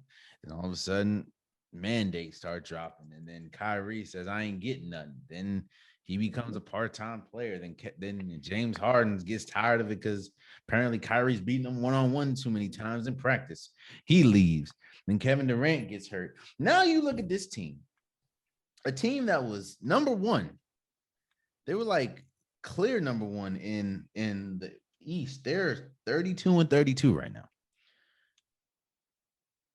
So I ask you, Marcus, on a scale of 1 to 10, what is your confidence level of them winning a championship this year? A 4. It's a 4. I think I don't think the Nets are troubled with the play-in because they have who I think is the best player in basketball in Kevin Durant. I think they'll be fine. I think they'll win the first game and get out and be good. And even if they don't win the first game, they'll still get out of the play-in, and I think they'll be just fine against the Heat or the Bulls as far as that first-round matchup. They'll be good. The issue comes, number 1, with when they cross paths with Phoenix or with Philly. Number 2, when they cross paths with Milwaukee. Starting with Philadelphia, which I'm assuming is going to be the team we talk about after this. The Philadelphia 76ers have the most lethal pick and roll in basketball. And dare I say, this is probably going to go down as the most lethal pick and roll in the history of basketball. Because both Joel Embiid and James Harden are threats, whether it's a pick and roll, whether it's a pick and pop. Like, whatever you want to do with that pick and roll with Harden and Embiid, if you're on the defensive side of that, you don't know what to do. Because if you commit to Harden, Embiid rolls out. If Embiid pops and you commit to Embiid, Harden goes down low. If you commit to Embiid, Harden's going to hit you with the 3. Like, there's so many different scenarios defensively as far as all the things you have to consider in that pick and roll situation that it's virtually unstoppable. But the big issue with the Brooklyn Nets is they still lack balance. Like, okay, they've gotten deeper, and Seth Curry has been playing really well in his first couple of games with Brooklyn. I'm sure that'll continue in the playoffs because he's been an underrated playoff performer in his career as far as being consistent and reliable coming off the bench. But this is still an unbalanced basketball team. Yes. Ben Simmons is not a threat offensively if the ball is not in his hands. Yo, why is No Ben Simmons one. not playing? Answer that for me. Why is Ben? I think me personally, I think Ben Simmons is a little bit scared to play. If I'm being completely honest, I'm not. I'll take a spot. I can hit it. I can hit a free throw. I take. don't. Yeah. So like that's the thing is when you look at Ben Simmons, it's Ben Simmons. I think, and I said this on my show for the All-Star break, the last show that I had a couple months ago. I said that Ben Simmons, I think, should have been Defensive Player of the Year last year because he can guard the 1 through the 5, and he had a really good season defensively, at least better than Rudy Gobert, who did win it. And as great as that is, the offense is still unbalanced because as great of a facilitator as Simmons is, and as great of a passer as Ben Simmons is, and as great as an IQ as he has, no one's going to be threatened by Ben Simmons if he's standing at the 3-point line because he can't shoot the three. Yeah. He's also not a threat late games at the free throw line. Like teams aren't afraid to put Ben Simmons on the line. We saw the Washington Wizards steal a game in the playoffs last season because they just decided to hack Ben Simmons and force him to shoot free throws, which is something he's not good at.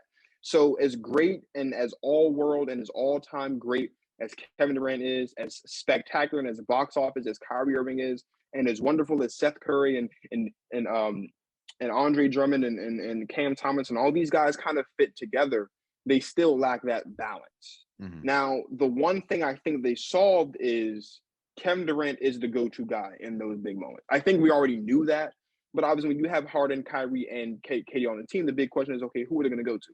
Well, we didn't have to worry about that last season because Harden was hurt and so was Kyrie, so it was going to be KD anyway. Now, with Kyrie only being able to play half the games unless the mandate is lifted or whatever happens in New York, KD is going to be the guy they go to a lot. Like, that's going to be the thing. And I don't think that's going to be the issue. But the issue, though, is Ben Simmons isn't a player performer. Mm-hmm. Ben Simmons hasn't evolved as a basketball player since he came out of college. Ben Simmons has had more instances on his track record when he has played bad in the playoffs than he has played good. The only playoff series I can think of where Ben Simmons played up to the Ben Simmons standard, which isn't that high, was the year they lost to the Raptors on the most luckiest shot in the history of basketball when the ball did that wicked bounce.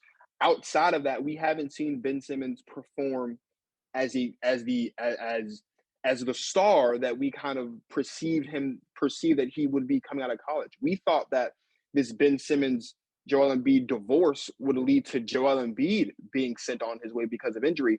And here we are, the divorce has happened. And Joel Embiid's the reason why the Philadelphia 76ers not only are relevant, but are championship contenders and are one of the best teams in basketball. Yes. So as much as I love KD, and as much as I think Kyrie is great, and as much as I am shocked at how well Steve Nash has done as far as being the head coach of this team, I didn't think he'd do that well, and he still hasn't done that well. He doesn't deserve a lot of the credit because he's got KD on his basketball team. But I'm going to say a 4, just because there are, on paper, they're talented, but chemistry, I always say chemistry is the most important ingredient when it comes to building a championship team.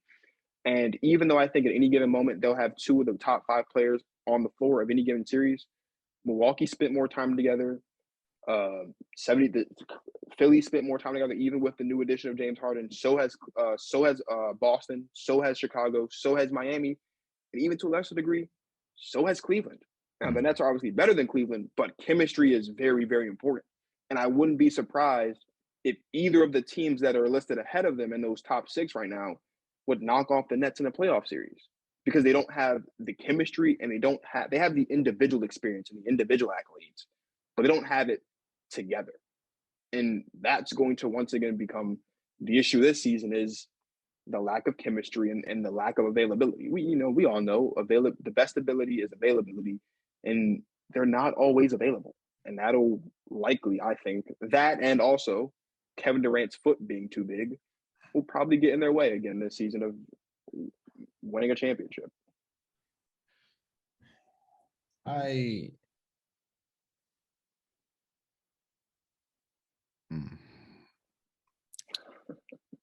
agree, but I say it 2.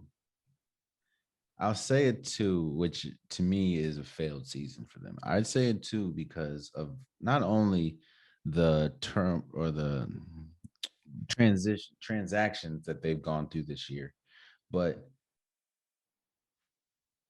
we're depending a lot on a player that's dealing in mental health is serious, but they're asking a lot from a player that's dealing with mental health issues right now. There or back soreness. But you remember what Russell Westbrook said? He's not used to sitting down too much, so that could be where the back soreness comes from. I just I saw KD put up a 50-point triple-double and damn near lose that game. And then the next game, he put up like 48 and lost. Two of, by the way, I think the best back-to-back player performances we've probably ever seen. Yeah, that was iconic. Great. And it's just you're asking a lot from a player that's not. Well, that's the marquee player. Yes, you have Seth Curry. Yes, you have Andre Drummond, who I thought was huge for them, seeing as though they didn't really have any rim protection. But the marquee person in that trade has yet to play, and we're hearing a whole bunch of conflicting stories. But he is yet to play, perfectly healthy, yet to play. And of course, we don't know what's going to go on with Kyrie. Like right now, imagine if they somehow mess around and get Toronto. He's not available for the entire series. Yeah, because it's in So it's just it's hard for me. Yes, you have KD, who is still arguably the best player in the world. Yes, you have Kyrie, who can give you 50 any given night. Yes, you have Ben Simmons, maybe that is great defensively, and I think that if he plays and if he's right, which is big ifs at this point, I think he should flourish because he's not asked to do as much, especially he's not really asked to be a point guard. He's asked to be his pure position, which is power forward, small forward. And I think that's going to do wonders for him because we don't need you to dribble the ball up the court. We don't need you to do all that. We got Seth Curry. We got Patty Mills. We got Kyrie, maybe. But that's a lot. That's asking for a lot. And this is a team that, as we've seen, cannot stay healthy. As we've seen, even what the other night when they played, it was like I said, Kevin Durant's going to be by himself if this whole mandate thing isn't lifted like that. Or with Ben Simmons. And if Ben Simmons is number 2, we saw how that's went down because then he's going to need to score. And so I just say 2. And I think that's crazy from where we started this season with. Yeah, man, I got 2. I did say 2 more, which in this next one will be 1 more, but I actually have 2 more. And of course, as you alluded to, the 76ers. I'm gonna start this one. I have 9. I'm a little higher. I think I'm a little biased from what I'm seeing now. I'm seeing how Joel Embiid is is a front runner for the MVP right now. Yeah. And we've seen him play his best basketball these last few games with James Harden. It's crazy because we thought we already seen the best. Yes, and I thought we've already seen the best. But now that you're playing alongside a player that now you have all the space in the world, and now they can't really double you with a guard anymore because, who's going to guard James? I think that's, and the fact of the matter is, first of all, if I am Houston, if I am Brooklyn, I am tight because this man pulled the fat suit trick on us twice, and now he's going crazy. But you have one of the like you said earlier, you have one of the, if not the best pick and roll action players ever, not ever in the league right now. You have one of this, if not the best 1-2 punch in the league right now. And then on top of that, I'm not as high on Tobias Harris as a lot of people, but you're not asking. Dude. You said what? Yikes. Yo, we talked about Aaron Gordon's inconsistency. Yikes. Let me not start with Tobias Harris, but you have Tobias Harris, which he doesn't need to do that much. You really need to catch and shoot, my guy, and play a little bit of defense. You have first team all defensive player in Matisse Thybulle. You just Doc, don't mess it up. I have them at like a 9, and their size is crazy. Because if you look at the teams that they could face, They have the size. No, they don't have they don't have a Giannis stopper, but they have the size to combat with the rest of the players in Milwaukee. They have the size to combat with. They're bigger than the Bulls. They have the size to go back and forth with Miami. They have the size to go back and forth with Boston, or they have the size to beat Boston, because Boston, you asking Robert Williams a lot to stop that man. So that, James, I was one of the people that was, Brooklyn definitely won the trade. But now I'm sitting here looking like the person that I thought you would win the trade by ain't even playing. Yeah. So I'm high, man. I've seen a lot now. They did damn near lose. Well, had a terrible first half against the Knicks the other game, but I'm 9 for the 76ers. I've seen enough. How about you? I say 9.9, and the only 0.1 is just giving credit and giving respect to the reigning champ Milwaukee Bucks, who I'm sure they'll have to face at some point down the line to get out of the East. But if the Philadelphia 76ers get out of the East, they're winning the NBA Finals. There is no answer for Joel Embiid in the West. There's not an answer for Joel Embiid in the world, quite frankly. But because there is no answer for Joel Embiid in the West, all the Sixers really have to do is get past the Bucks. That's it. Because if the Sixers get past the Bucks, I don't care if it's Golden State, I don't care if it's Phoenix, I don't care if it's Memphis, I don't care if LA finally gets their act together and somehow crawls this disgusting team into the finals. There's not an answer for Joel Embiid in the National Basketball Association.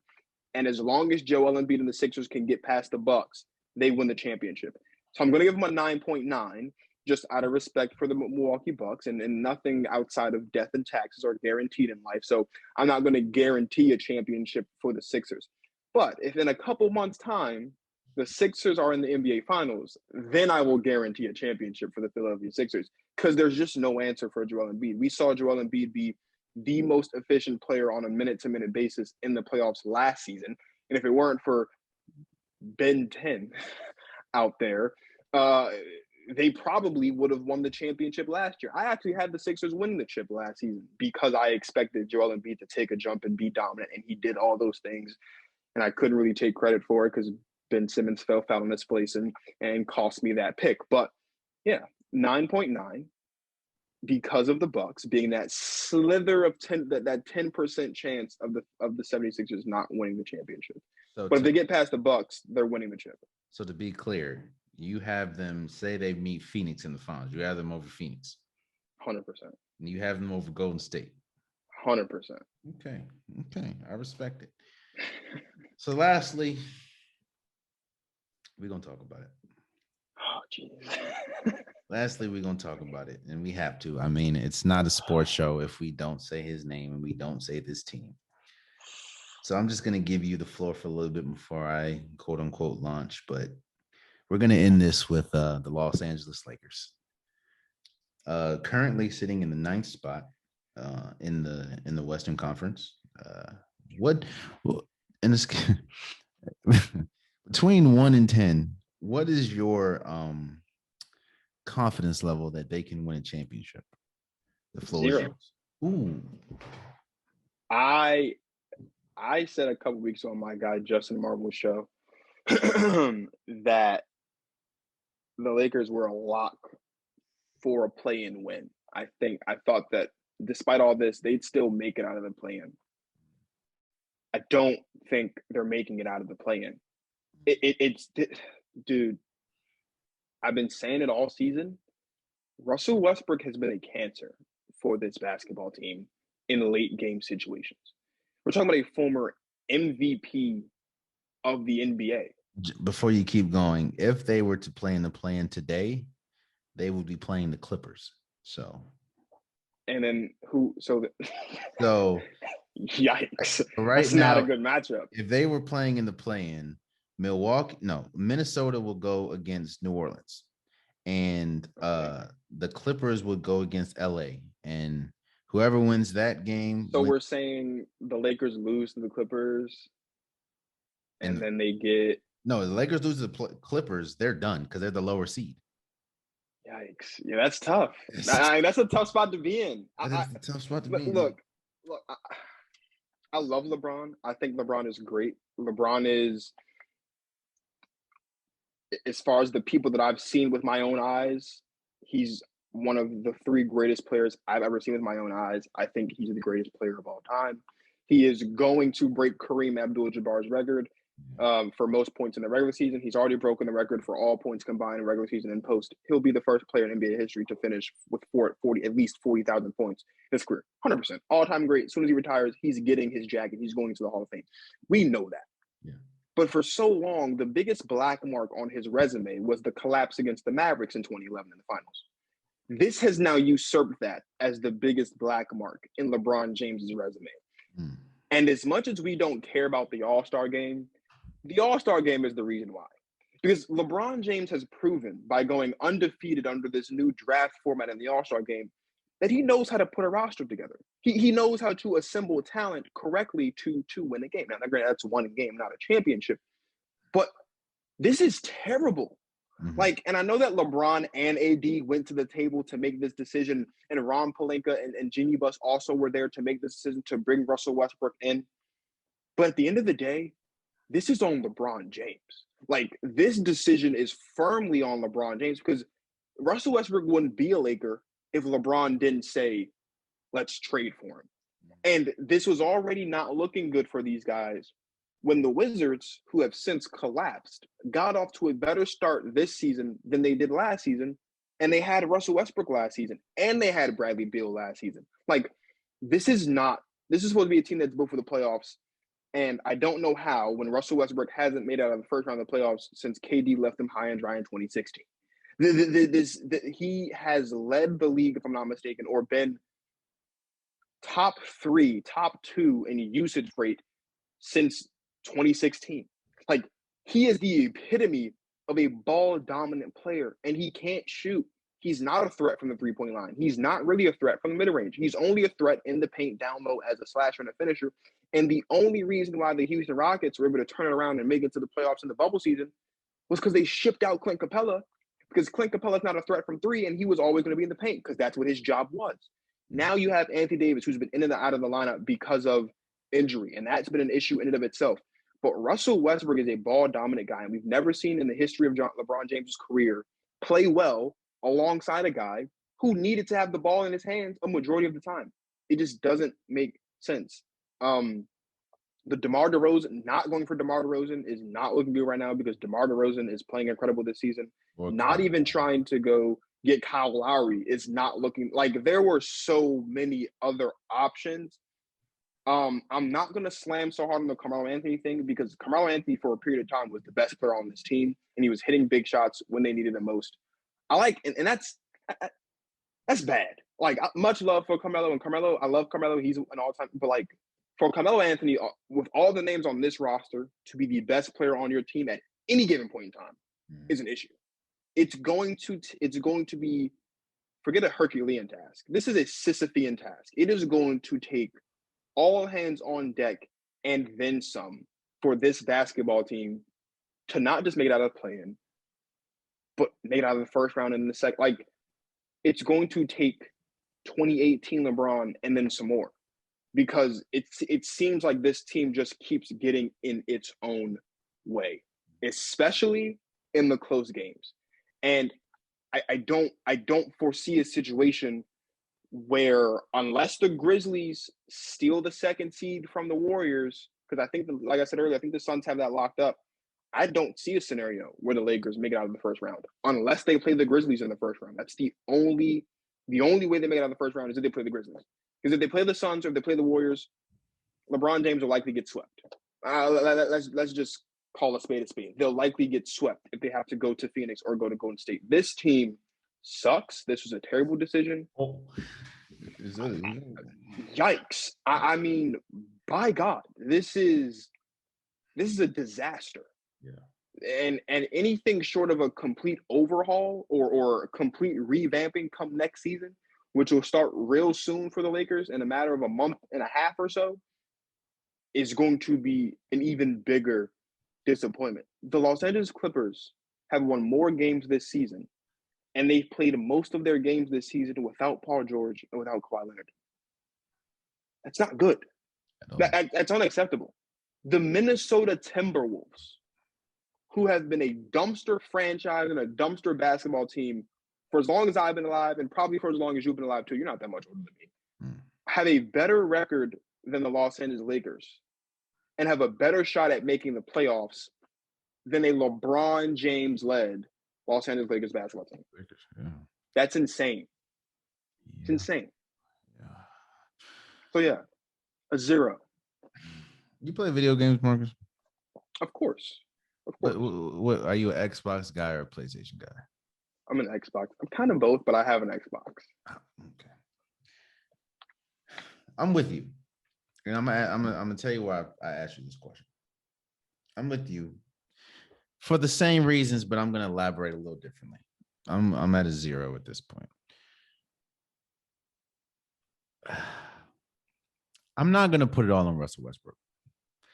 And I honestly don't think that Russell Westbrook is the main problem. Hear me out. You're asking somebody that has been accustomed to playing one way. Yeah. One way his entire career. Yes, that one way may have drove out Kevin Durant. Yes, that one way got him an MVP, but still lost in the first round to the playoffs. Yes, that one way didn't work in Houston. Yes, that one way did not work in Washington. Yes, that one way has him on his 4th team in 4 years. But that one way that Russell Westbrook has played has got him an MVP, crowned him the triple-double king. Mm-hmm. And he's got most of his accolades by playing this one way. So you're asking a player in his 15th, 16th, 17th season? Something like that. He's been in the league for a minute. Yeah, I think he's at like 13 or 14. Yeah. You're asking a player like that to change what he's done.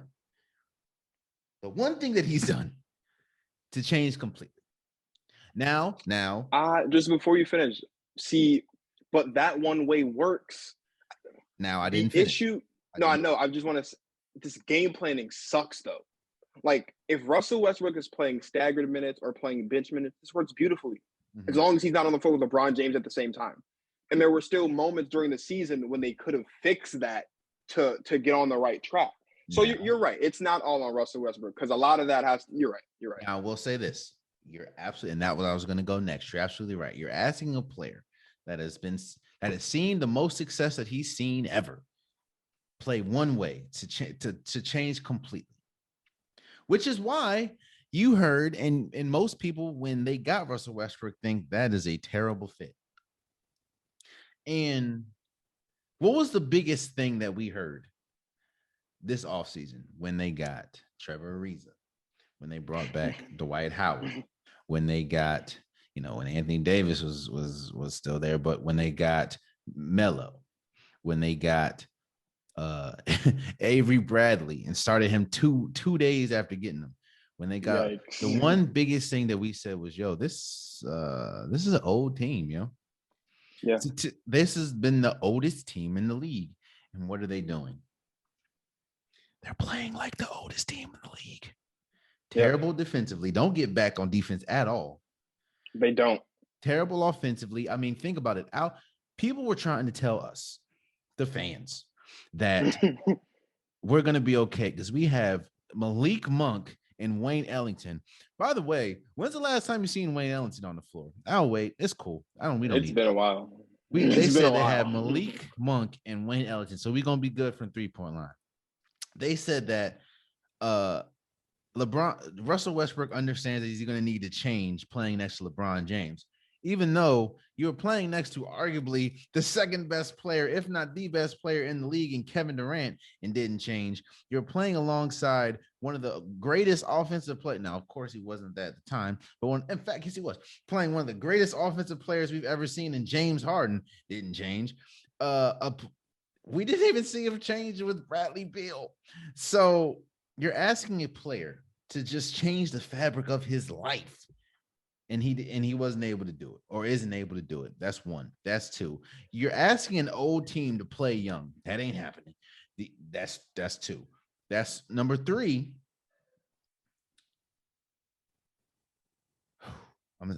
I'll be the one. This is the Unpopular podcast. I got to give my unpopular opinions. And you kind of alluded to it, but it's true. A lot of this has to go on LeBron because he handpicked most of these players. Now, all of it didn't have to go on LeBron. The person that, to me, gets the most blame is Rob Pelinka for putting this trash. I was about to curse. Putting this trash ish on the floor. But this is just a colossal. This is probably bigger, in my opinion, than Brooklyn not winning this year. Because you look at they could have had DeMar DeRozan. Hell, DeMar DeRozan went on a whole bunch of interviews talking about, I want to be a Laker. They could have had Kyle Lowry, but they wanted to hold on to Talen Horton-Tucker, who has been abysmal this season. They could have had PJ Tucker, but they didn't want to pay him. Which would have been a nice. Jesus. There were so many people they could have had outside of a player that everybody in their moms outside of the Lakers, Oregon. You know what they did? They went popularity and name over fit. And that is, at the end of the day, is killing them. They have a bunch of players. That's it. They don't have a team. They got a bunch of players. And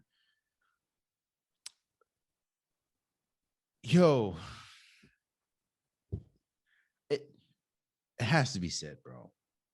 If I were Lakers front office, my number one job this offseason, surprisingly, would not be to trade Russell Westbrook. Yes, he'll be traded. And that's not my number one. My number one is to try to get something for Anthony Davis. Anthony Davis has been. Imagine, bro. Like they traded their future pretty much to get Anthony Davis. You look at what those guys are doing, when you look at how great Brandon Ingram has played in New Orleans. Look at when he's healthy. Look at what Lonzo's doing. Yeah, when you look at what Lonzo's been doing in New Orleans and now in Chicago, to a lesser degree, when you look at what Josh Hart is doing, he's not playing on their level, but he is still a winner and he's still a winning basketball player. And he's been very inconsistent. But Kyle Kuzma, I think, has been having the season of his life. He's been the Washington's best player this entire year. 100, like that. That I think is also the big issue.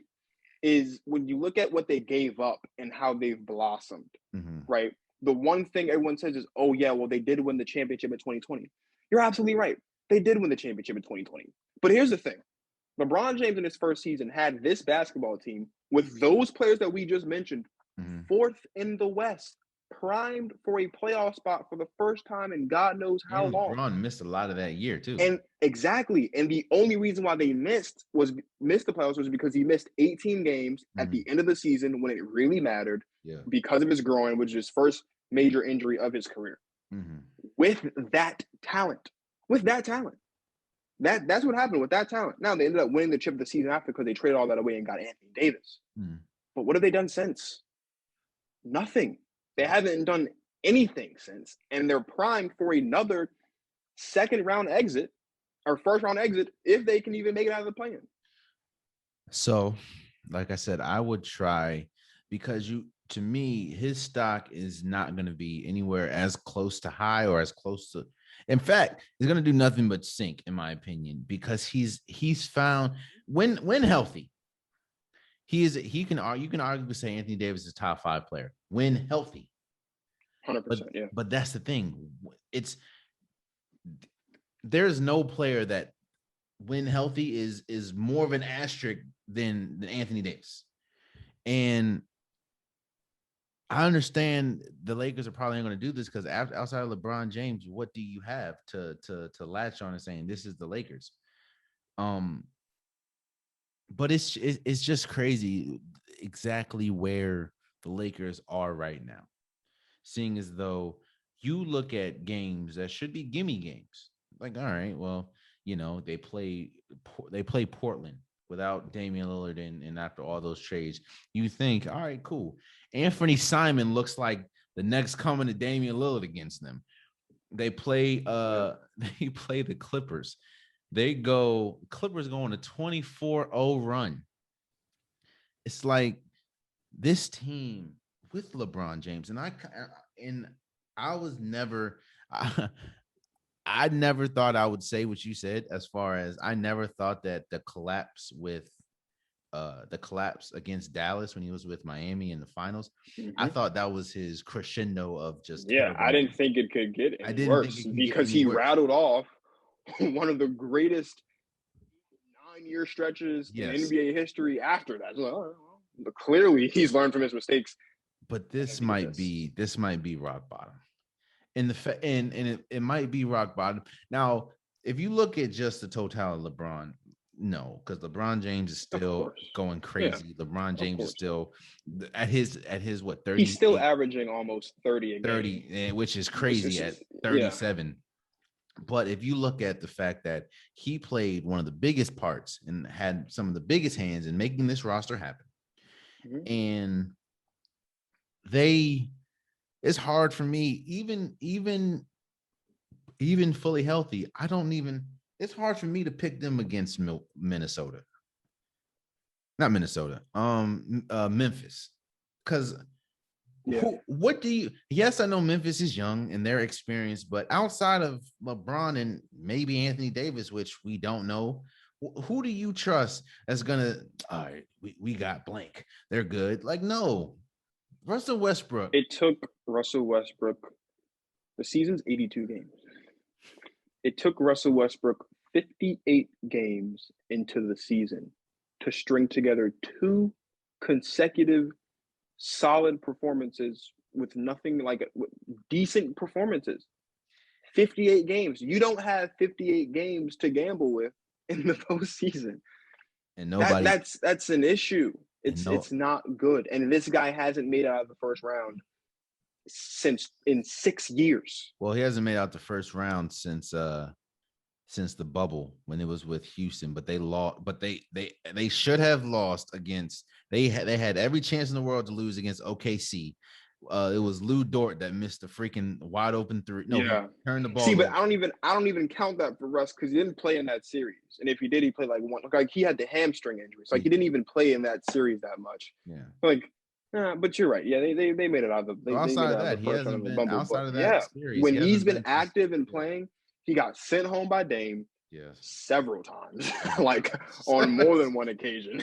Yes. He's been sent home by Golden State, and he's not a playoff like his style gets points. His style is crazy. Look, as you like, if you want a high energy player, you go to him 10 times out of 10. But his style is not conducive to winning. His style works with the bench. Works with the bench, and his style works with players that are okay with allowing somebody else to eat, but doesn't necessarily. His style is easily boggled down the playoffs. If you just pack the paint and make this man shoot, his style destroys a team in the playoffs. Which is what happened to the Milwaukee Bucks before Giannis learned how to shoot. And unfortunately for Russell Westbrook, he has less games ahead of him than Giannis does. And he's likely not going to figure out how to become more efficient as a shooter. Nope. So that's never going to happen. And that's the thing, is if you can't keep opposing defenses honest, it doesn't matter that you can barrel down the court all 94 feet in under 5 seconds. If when they pack the paint, you become essentially useless. Because if they pack the paint, not only can you not score, you specifically, Russell Westbrook can't get boards. And he also can't pass the ball because most of his assists come from defenses converging on him in the paint and him finding the open shooter. There are no open shooters if the paint is being packed. It's not conducive for winning when he's not the guy. And he's not the guy, and they're not winning. And if you want to know how conducive, if you want to know that a team knows is not conducive, very quiet headline that appeared on the bottom of the ticker just a couple days ago, saying that the Lakers and Russell Westbrook have mutually agreed to seek another team in the offseason. This is a hometown kid that said he dreams of playing the Lakers, and this is Russell Westbrook. And more than likely, he will be on his 15 in 5 years. And there you have it, man. Again, I appreciate Marcus for coming on. I'm going to leave all his links for the YouTube, for his podcast. I'm going to leave it all in the description below. Go subscribe to him. Follow him if you want some really good content. I think he did say that he's on break, but he should be coming back very soon. So go subscribe to him. And that's been today's episode of the Unpopular Podcast, man. I appreciate you guys so much. If you want an Unpopular Podcast shirt, hoodie, long sleeve, sweaters, joggers, the link is in the description below. I have multiple different colors, multiple different design. Whatever you're feeling, I got you. Whatever color you're feeling, I got you. Hell, if you look in my closet, I have multiple colors and multiple different designs of this stuff. You know, I got to support my own. Yeah, it definitely means a lot. Also, please subscribe to whoever you're listening. Please subscribe to whoever you're watching. And I'm trying to get more people to view or to experience the Unpopular Podcast. And the only way that I can do that is with you guys' help. The support that I've gotten is crazy, man, and I appreciate it week after week. You know, the people, hell, even the people that don't like what I'm saying and leave unflattering comments. I appreciate the fact that you took time out of your day to say something to me, whether it was positive or not. You didn't have to do it, and you did, which means that something brought you to my video or to my episode. So I do appreciate that. But I want more people to experience the Unpopular Podcast. I want more people to engage. And the only way that I can do that is with your guys' help, with comments and likes and shares if you like the episode. If you don't like the episode, like I said, you can comment something like you didn't like it or whatever, and we can have a conversation in the comments. If you don't like it, you don't have to, on the DSPs, you can rate it something low. If you do like it, rate it something high. My goal is to get as much people we can possibly get to experience the Unpopular Podcast. And like I said, I can't do it on my own. I definitely would need your help. So if you can, please subscribe, share, comment, rate, wherever you listen, wherever you watch. It definitely means a lot to me. I hope you guys continue to have a great week. If you're not having a great week, I hope this is the start of your great week. And until next time, much love.